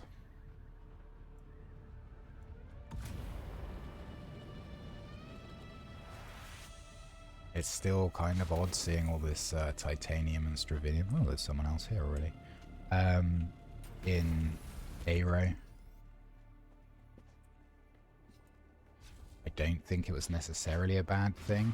I think it's kind of curious that they're looking at reverting the DD back to mostly PvP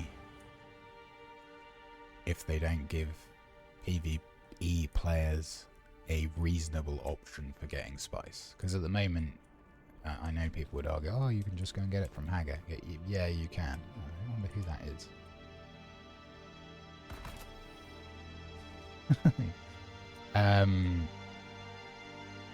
You only get like 500 per patch. Like, why would you bother? Should get poisoned here. Yeah.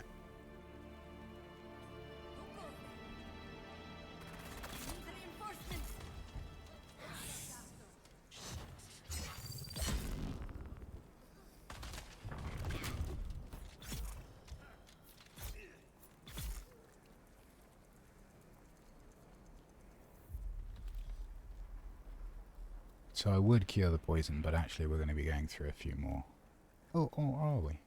No, maybe we have gone through all the poison now. I could use a heal kit to revert the status back to normal immediately, but I kind of think it's not worth it with the strength of this poison. Yeah, it's just lazy really.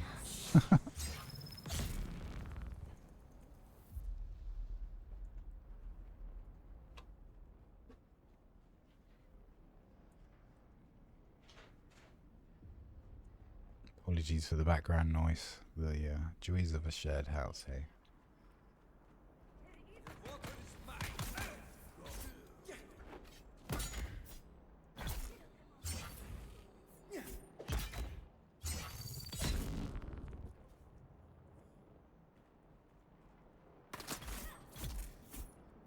Okay, let's see what we get. Nope. Money. No. The Wayfinder helmet, like, I get how it probably shouldn't boost the scanning range of a vehicle, but, like, it's a game, so why not do that? Having it only boost the range of handheld scanners seems completely worthless. Like, I can't think of a single use case where that would be beneficial, as the game currently is. Now, don't get me wrong, if they do introduce like a third faction that maybe has stealth, nudge nudge wink wink, then that might have a benefit. In fact, what I would probably do is change it from scanner range to the ability to detect concealed players, whatever. Ooh. That's how I would do it. But seeing as no one asked, it doesn't really matter.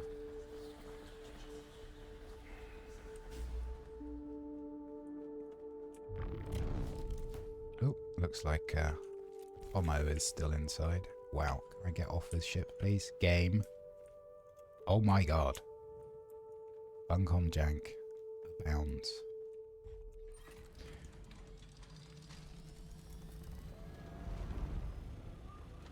Let me just double check, because we are hitting some PvP spots. We haven't got anything we drop that we'd care about. Sure, losing the blades would be slightly annoying, but it's fine.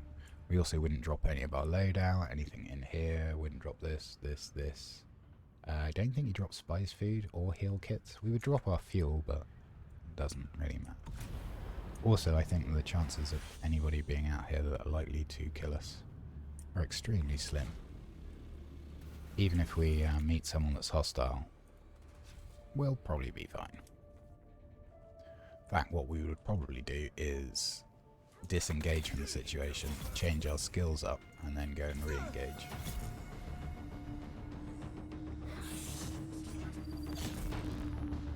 Speaking of, did I did get tickling strike. Good. Think there's a large chest in here. Yeah. Hey, see, this is the wrong sort of blade. This we'll take it because carbide scraps are kind of rare, but it's sadly the wrong type of blade. I did so much farming on day 1 or 2 of these to get enough scraps for our first scout. It was crazy. Hello. So because of our stability bonus, we didn't actually get staggered by his combo there.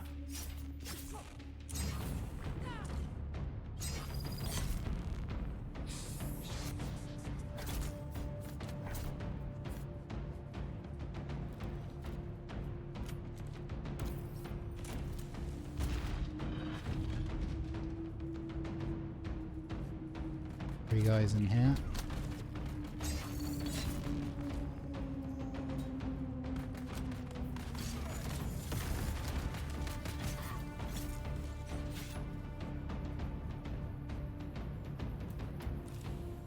Two lots of mercenary scout legs.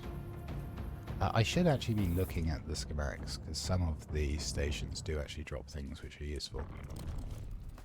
Even when you're crazy amount of hours in an end game there. They're still good to have and can be a nice thing like if you have friends that join the game late and like they don't want to be boosted entirely, but you can give them something that would help them at the stage that they're at, as it were.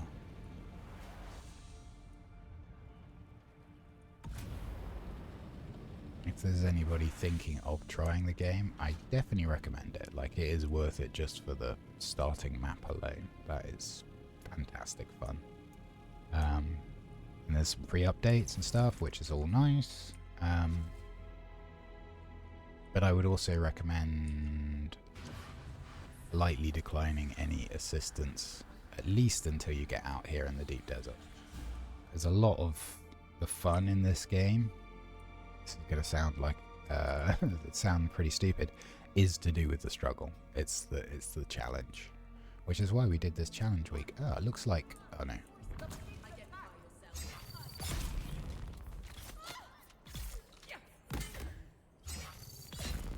I was going to say, it looks like Tomo's been here before us. I think it was El Tomo that we saw. It's kind of funny he tried to shoot us.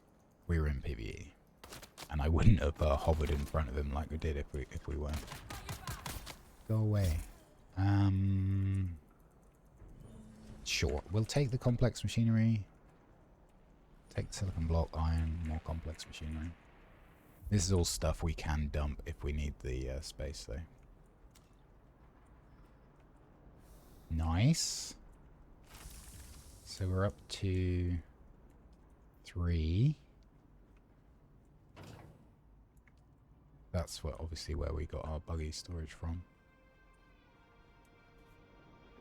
May get a bit of banging come through on the mic. There's a landscaper out there digging up a stump. So apologies if you get a bit of a doof doof doof noise.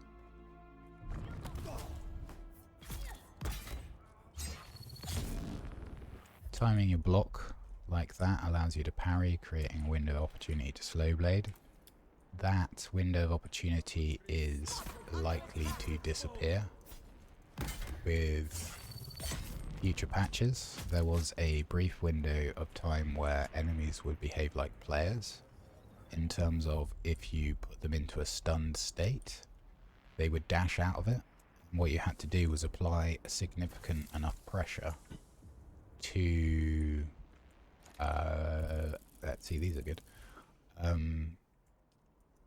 to deplete their stamina so that you could then pierce them. Sorry, the banging is distracting me.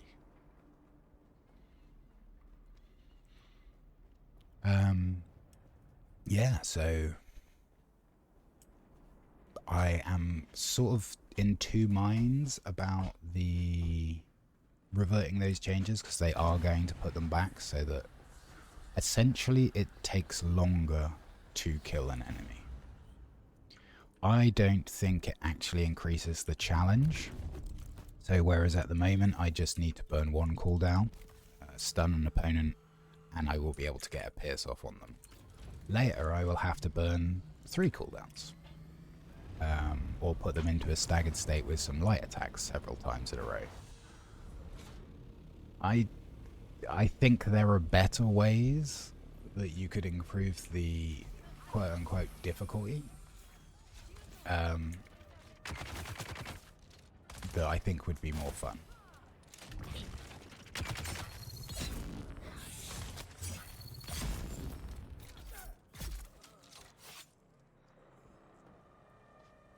Like, one of the things you could do is examine the code for the enemies in Haga Basin, which have a lot more diversity of attacks. There are a lot more different kinds of mobs, and include them. That would be good. You could give enemies the capacity to... It's the wrong type again. So ironic when we need so many at the beginning of the week. You could give them more health. I don't necessarily think that's a good option in terms of increasing difficulty. You could... I think probably the happy medium is to allow them to do some dashing, but not the same amount of stamina as a player has. At the moment, for melee, it is exceptionally difficult to drain an opponent of stamina. Now, you'll see videos on YouTube and thing of like just somebody with their weapon away, walking away from somebody, and they just can't be pierced. Like, that video is a poor example. Like, the person that's attacking them is not consistently putting them under pressure enough for their stamina to deplete.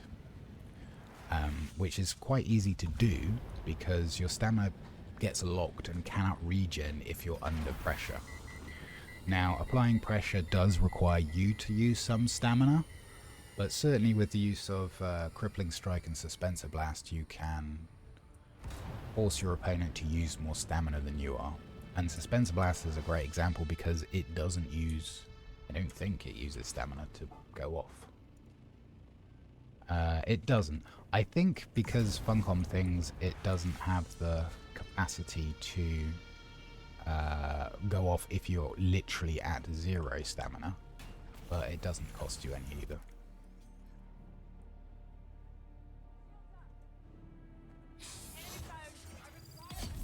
Got a heavy here. Yeah, we do. Oh, shield. That was silly. No, thank you. Drill shots. I really like the drill shotgun. I think it's a really great idea, even though I'm not a fan of guns generally in this game. And it's I like the way that if you apply a drill shot to a combatant's shield, if they don't dodge, eventually they take damage. Or if they do anything to drop their shield, i.e. shoot back or sugar wire, then the drill shot immediately goes off. And I think that's kind of cool. It's a good mechanic. Good way of showing, like, the shield type stuff. I think generally the work they've done on the shield mechanic is quite good. I do find it kind of curious where a slow, forceful blade does more damage through a shield than through a non-shielded combatant. I don't really understand the logic or rationale there. It's probably just some sort of balancing thing that I'm not thinking of. Probably involving ranged weapons, because I don't use them, generally. Hello. Goodbye.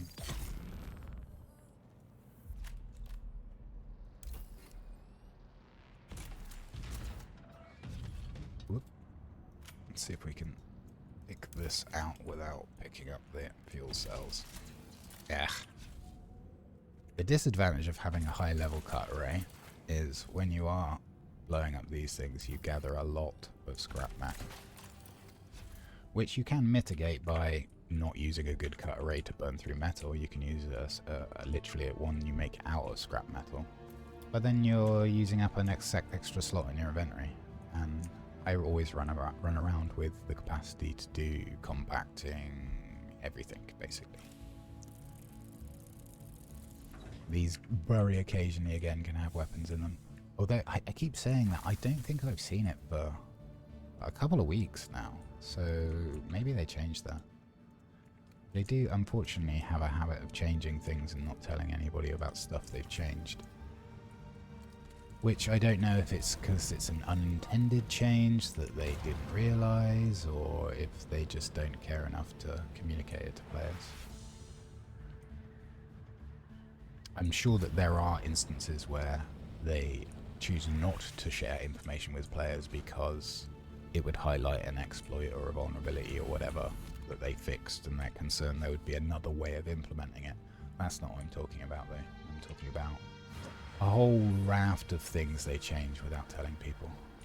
And if it's intentional, like, someone's coded that. Someone's put the work in to make a change for a reason. Why not just be transparent about it? Oh, it'd be more fun for the players to find out. Well, not if you're, like, removing loot. And maybe that is kind of part of the thing. Like, they don't want to notify players about changes to things like loot tables because they know that they'll just complain. But I think shying away from communicating with something to your player base because you're worried about their response is not a good reason to not communicate it.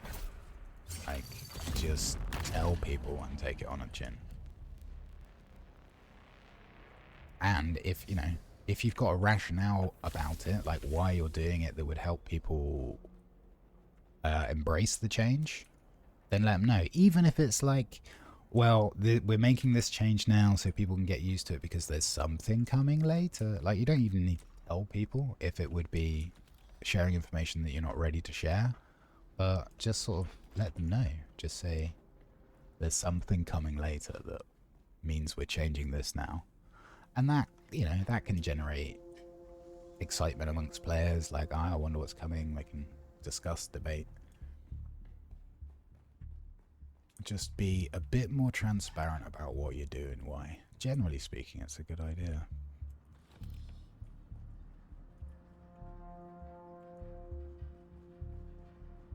Looking at you, world government. Identify yourself. Enemy uncovered. Should be a third dude in here somewhere.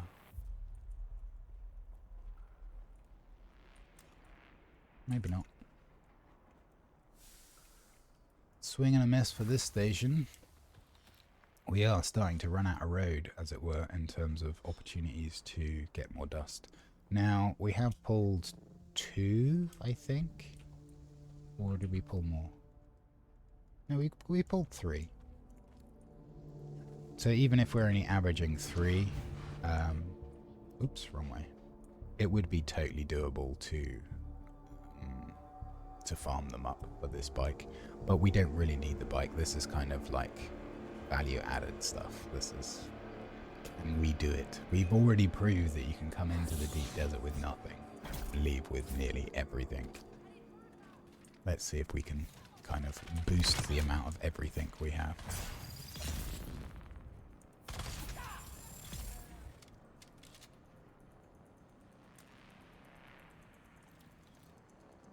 I'm going to chuck 20 of those away because we definitely don't need them.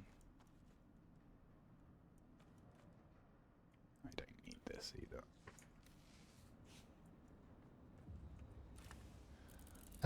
I will take this. This is the best still tent that you can currently get in the game. The difference between that and the basic one is, unless you are like really flush for resources, I wouldn't bother. Normally a still tent is something that I carry in my loadout all the time.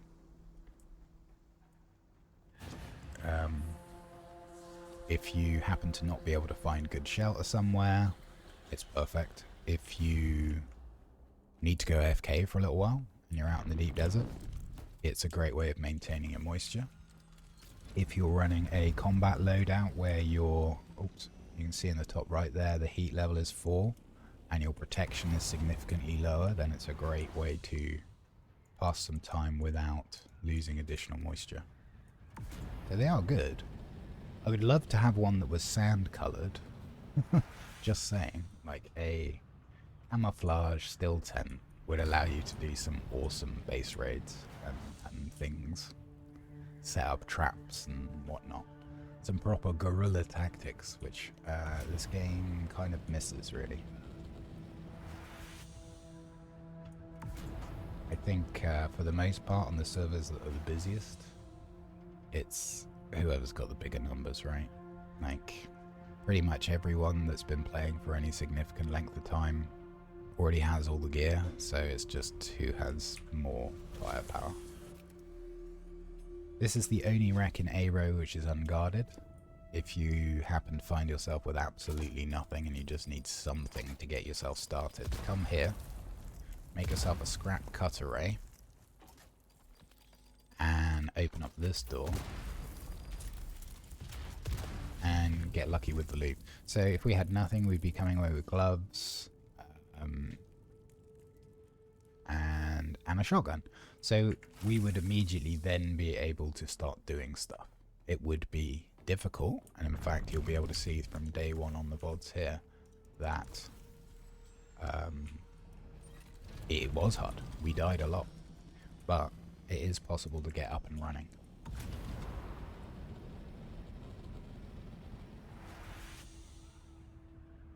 I also completely forgot how easy it is to make the first still suit, so we were running around in crappy armor a lot of the time where we could have had, albeit a crappy one, a still suit on. Because water, when you come out in the deep desert, is the biggest problem. Unlike in Haga Basin, there are no plants that you can, like, literally drink the moisture off of.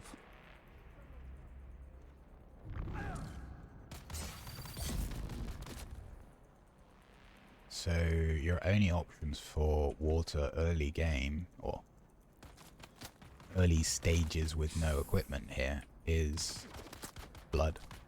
We were, gross as it is, surviving off of blood for our moisture needs. And then we start to process it into actual water. Then we got some death stills and a wind trap. Whoops.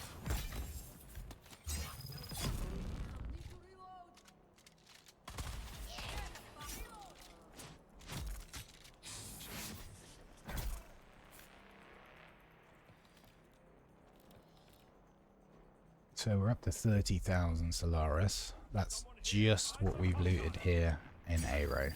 So we came out here without any money.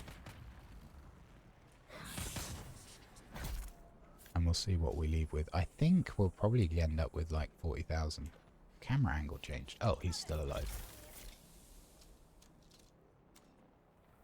Not the camera angle, the my character turned around and I was like, why are they doing that? It's because they only went to a prone state and didn't die.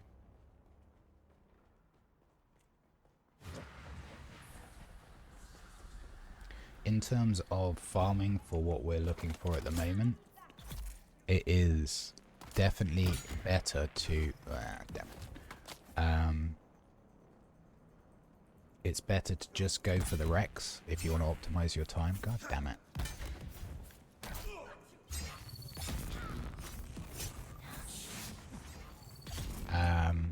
Because the wrecks have a much higher chance of dropping bladed weapons. You can get weapons from these, but they take a little bit longer, and the drop rates, I would say, on average. So this could have been a bladed weapon. The fact that it had any weapon in it was very rare already, so You're looking at rarity on rarity, as it were. Oh, I've just noticed the time. Okay.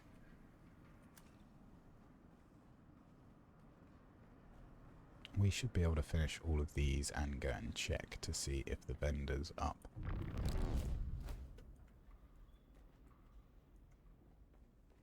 Who's that? God damn it. Now we got 2 heavies in here, okay. 2 heavies, at least 1 blade. Damn it. I would expect to see 1 more dude on the other side, but I could be wrong. I'm not going to bother taking a second still suit because we just don't need it. I've got... Let's have a look while I say it. How many do we have uploaded? Probably a lot. 16. You know what? I will take 1. I thought we had even more than that.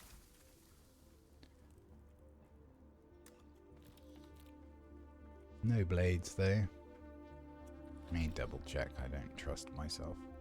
I was kind of distracted in my thinkings. Yeah, so full suspensor belt. It's nice you can get full suspensor belts out of these stations. Because the planar response belt, which is mostly what you get if you get anything beyond Aero, is like it's designed to hang you in the same place vertically, and you can move sideways and strategic shooting from above, blah blah blah, but in practical terms it's garbage. I have never seen anyone use it effectively. Ooh, this is a very open base. Do we think they've moved out? No, you can see a sub-thief there. They probably just had an open plan sort of thing, so they didn't need a pentashield. Your vehicles won't suffer any damage if they're sheltered. I don't think. You can always go to the management and it will tell you whether it's the decay state, if it's at risk or not. Obviously, whilst we're flying out in the open, it is at risk.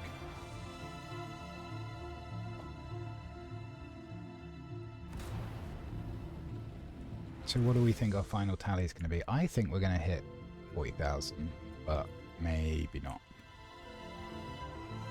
It certainly should be enough to buy, if the vendor has refreshed, the dust we're looking for. We could be really neat and just buy the amount we need. So we need 14. We have 1, 2, 3 on us. I can't believe we got 3 scrap swords. That's like, it's so rare to find 3 on 1 run. I literally spent hours looking for 7 on day 3, I think. I did most of that off stream though. Damn.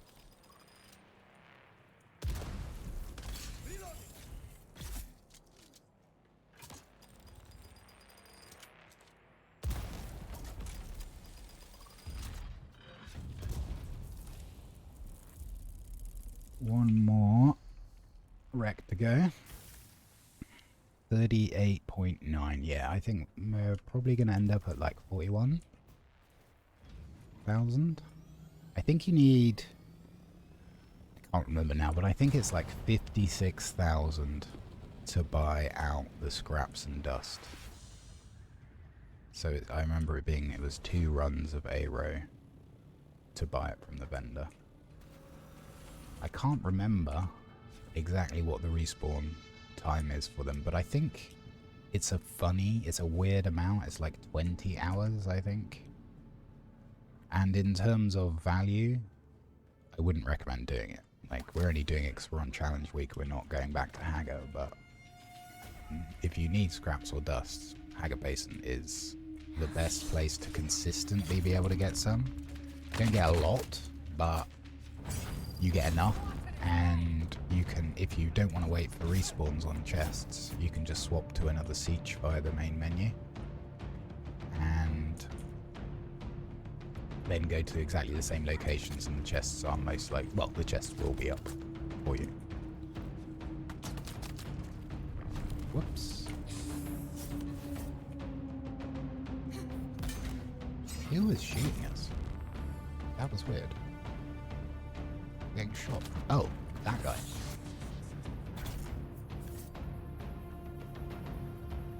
This can have weapons. I think there's no large chest in here, but we'll take a quick look. So why not? Yeah, no large chest yet.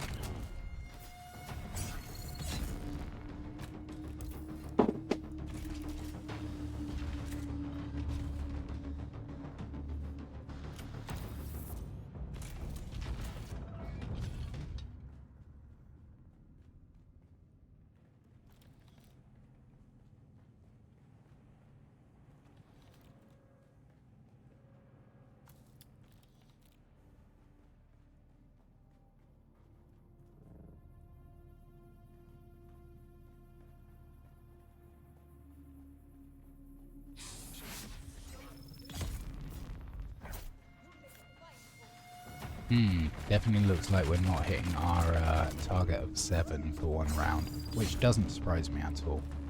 Oh, we got up to 4 though, which, you know, is not nothing. Considering the fact I think you need maybe 7 for your first Thopter. Let's have a look. Vehicles. Ornithopter, a scout. So that needs 7. I need 7 scraps. 14. So yeah, you need 14 in total. And we'll assume this is an average run, and we got 4. So actually, like, they're totally farmable. Our first challenge run, I didn't realise you could break them down, so we were just checking for buried treasures. And don't get me wrong, they can drop there. That is a thing that can happen. But the drop rate is exceptionally low. Now, you do get a reasonable amount out of the sand if they happen to roll in that loophole, but it's, like, very long odds.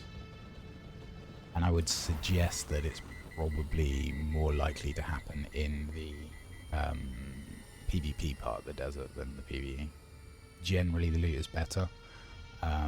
If you're digging for buried treasure along A row, or B row more likely, right up against the shield wall, you're going to be pulling aluminium ingots out instead of duraluminium, which you'll get duraluminium all the way up to I row, deeper in, and occasionally you'll get plastanium ingots. We are not going there. I was so autopiloting there. Now, this is not going to be a wasted visit, whatever happens, because we're going to get to pet the donkey, so yay.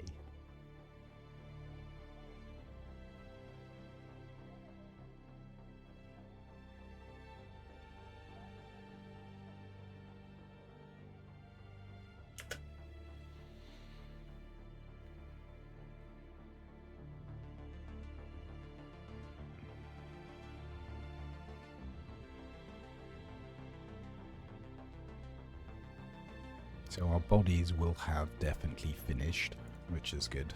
So we'll stick another load on and have a quick check of how far we are towards either the spice refinery or the large ore. If we're on the large ore, I think we'll build it. I'll test like a plastinium ingot.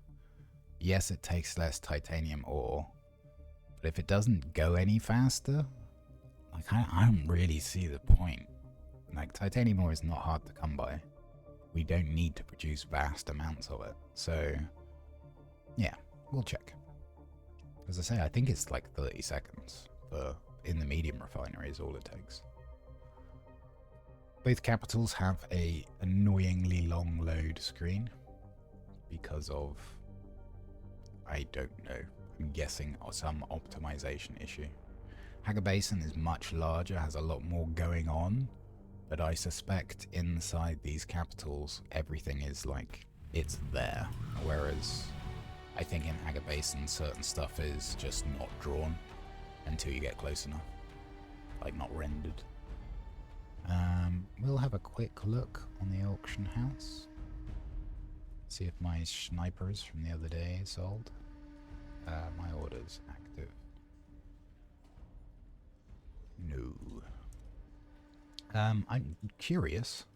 Not that we will be buying it from here, but what are we looking for? We're looking for component. Carbide scraps? No. Diamond dye dust? No. I mean, just as well, because we wouldn't be buying them anyway, but interesting. Nothing there at all. Definitely items you could sell. And most of the time you're going to get something for it. I think this is the water vendor. Yeah. This is the housing vendor. I am in the wrong place.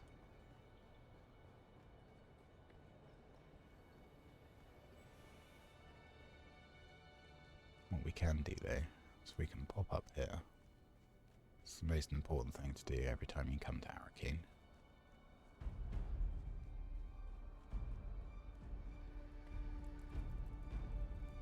Hello, Mr. Donkey. Donkey number 1 gets his pets.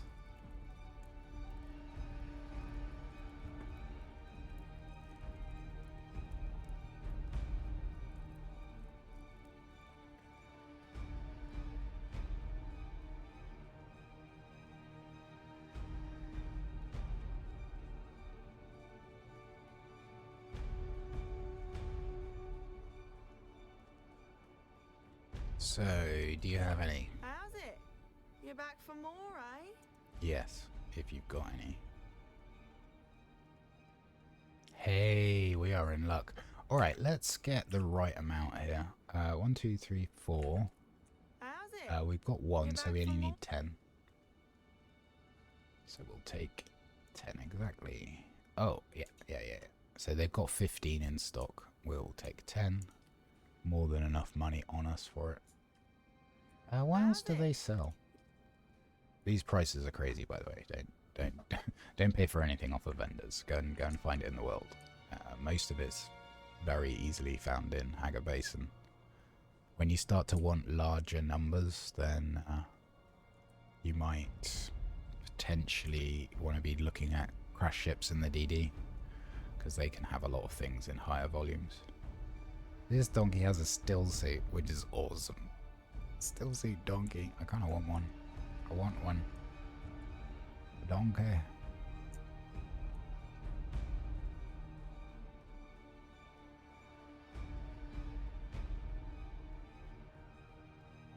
So, mission success. We got enough for 4 dust. We had 1 on us, and we made enough money to buy out the vendor, or buy enough for our purposes. So it looks like the bike is on.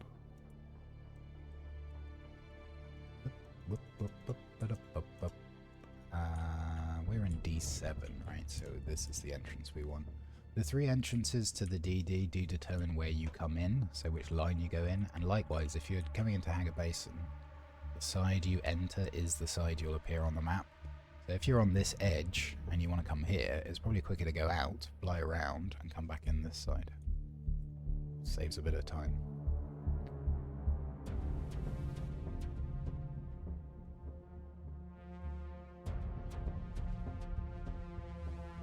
Now where you enter along the line doesn't make a difference, so you could go on the far left of that line or in the middle of that line, it doesn't matter. It always spawns you in the same place.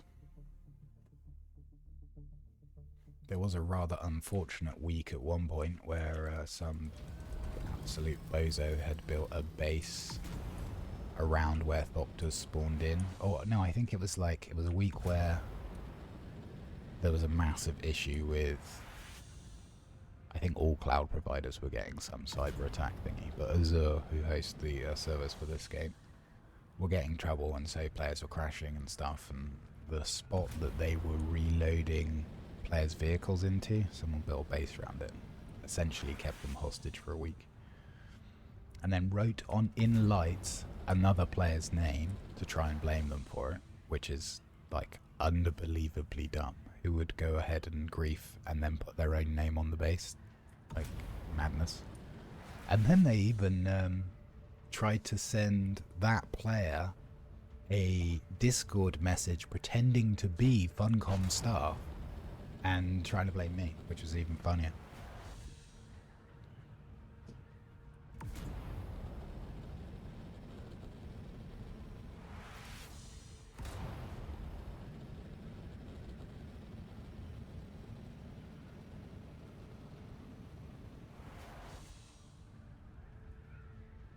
And of course, what did Funcom do when someone was trying to impersonate an employee? Absolutely nothing.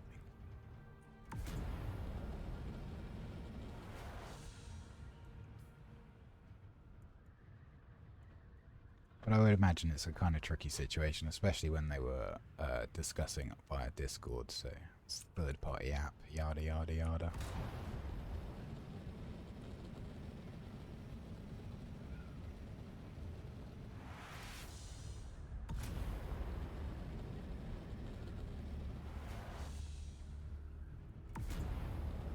So what do we reckon? Do we reckon we're going to have the materials to build the ore refiner? I think we will. And I think we'll be able to put enough water on. I'm just going to upload these. I think we'll have enough water to be able to put a whole load more spice on. Now, if we can build the spice generators, which I don't think... spice generator, the spice refinery, which I don't think we can, we will definitely do that. But we'll test the large ore refiner to see if it's literally just saves you 3 titanium ore per ingot, or if there's more to it than that.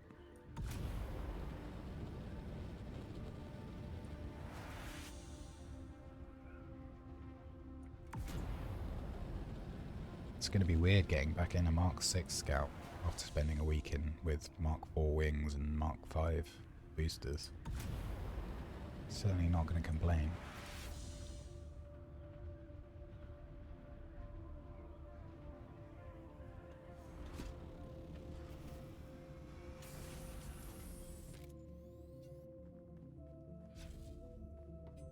I auto, every time I get out of my ship, I take my weapon out and put my shield on. I'm just so used to it. That's all full. I think we just need to dump it anywhere, right? Did I make an anywhere box? Anything box? I think I did. Yeah, this will do. This. These. Those. We'll keep the fuel on us. We'll go and recycle all of these. Oh, and I want to upload these schematics. So now we have 18 tents. A friend of mine was after those gloves, but when I offered to give him some, he was like, no, I want to get them myself. Totally understand, totally respect. So we can see the sword, the adept sword, carbine scraps, the dirk, dust, the adept sword, the rapier, dust, scrap, and there's our number 15. Nice, so we have enough to produce the bike. Do we have enough to make our spice refinery? No, we are woefully short on plast, slightly short on melange, and slightly short on cobalt paste. So we can make this. Will it turn our power off? It sure did. Okay, so let's disable it. Oh, we only need 7 power. Okay, bear with me a sec. Let me check this. Yeah, we can just turn this off for now. No, actually, I kind of like the floating things on those. We'll turn off, say, I don't know, recycler or something. It's only 7. I bet this is 5. I know what my luck's like. Oh, it's 15. Yeah, there we go. Now we have enough.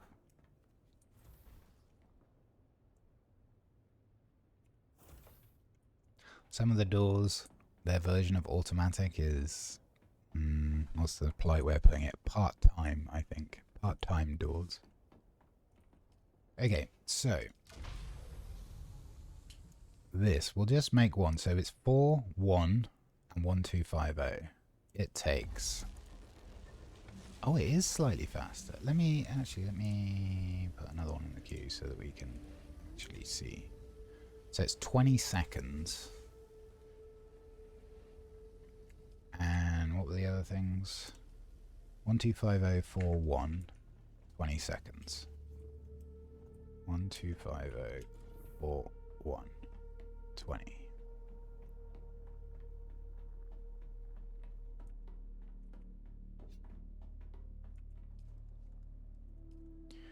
12506, so it's actually only 2 more and 1. Let's put 2 in the queue. They're 30 seconds, so actually it does save you 30% on time, which is not nothing, actually, particularly if you're farming a lot.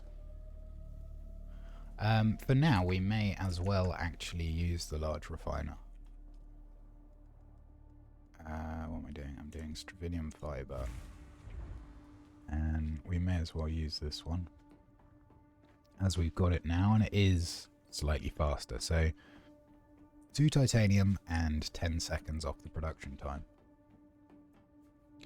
Do I think it is worth it if you're trying to be kind of relatively frugal with what you're doing? Absolutely not. No, definitely is not worth. Just use the mediums, gather a little bit more titanium, and wait a little bit longer. But it's good to know. Let's stick the bodies on. And we've still got quite a bit of water in the system. Now, we are going to actually use a lot of water when this next batch of Stravinium comes in. But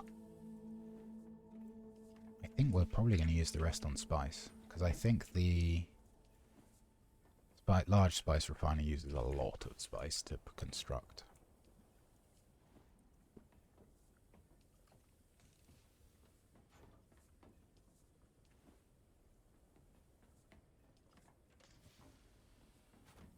I need to do another corpse run at some point, but no hurry there. I was doing this morning, rotating the bodies, and I was like, maybe I should get a body storage either end. You can just do 5 one side and 5 the other side. Little optimizations like that, when you're doing something often, can actually make quite a big difference. We might as well fill our water. Both of our spice refineries should be finished now. Oh no, this one's still going. So how much have you got? You've got 3. Let me just chuck 3 in here. 1, 2, 3, and then we'll do another 4, and another 4.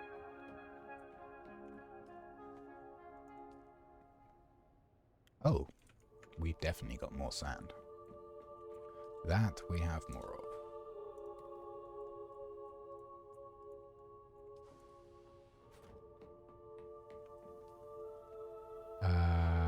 That's annoying. Okay, craft 4.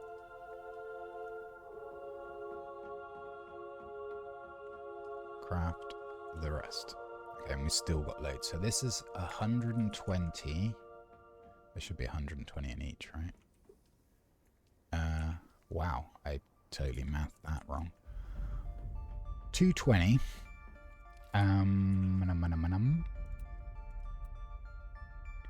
220. We used... Set your weather alert. A large sandstorm is approaching. Sorry, that was my alarm. We used 200 on this. No. Yeah, we used 200 on this. We have 129. We've got another 200 coming in.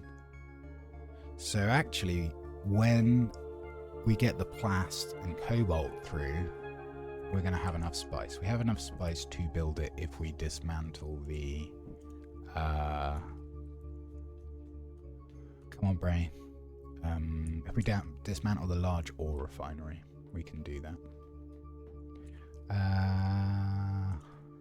I'm going to just kind of leave this here. It's fine, right? Now, cobalt paste. We needed an awful lot of that. This used quite a bit, right? So this has got 375 call it in it. So we need 200 more paste. We have how much free floating? 112 plus 79. It's really close actually. We actually do need one more load of...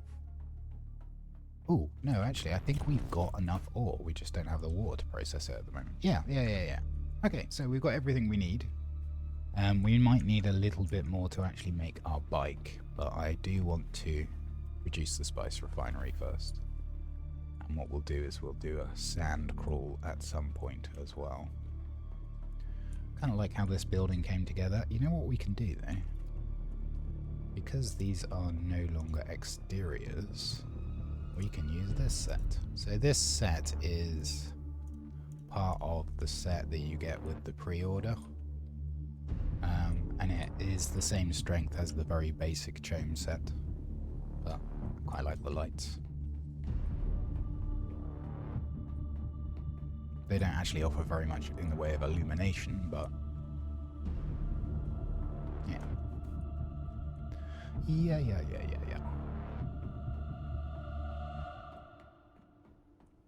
So I think what we're going to do is we're going to do a corpse run in a little bit. I'll make sure that there's some of that for the stream later. I'll keep the systems going, we'll keep the spice being produced and the ore flowing so that we can make our large spice refiner. And this afternoon on stream, hopefully we'll make the bike and also do a sand crawling run with our brand new sand crawler and brand new carrier.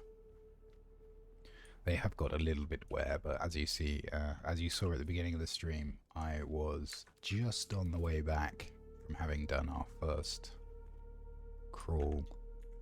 All been repaired up, so let's just check. Yep, that looks fine. Double check the carrier. So that wear you're seeing is from one flight. So they're pretty hardy. They last a long time. For now, this is where I leave you, but the plan is to be back later and we'll do one more stream in the evening to wrap up this challenge week. In the meantime, thank you very much for joining me. I hope you come back for this afternoon stream and all the best. Bye for now.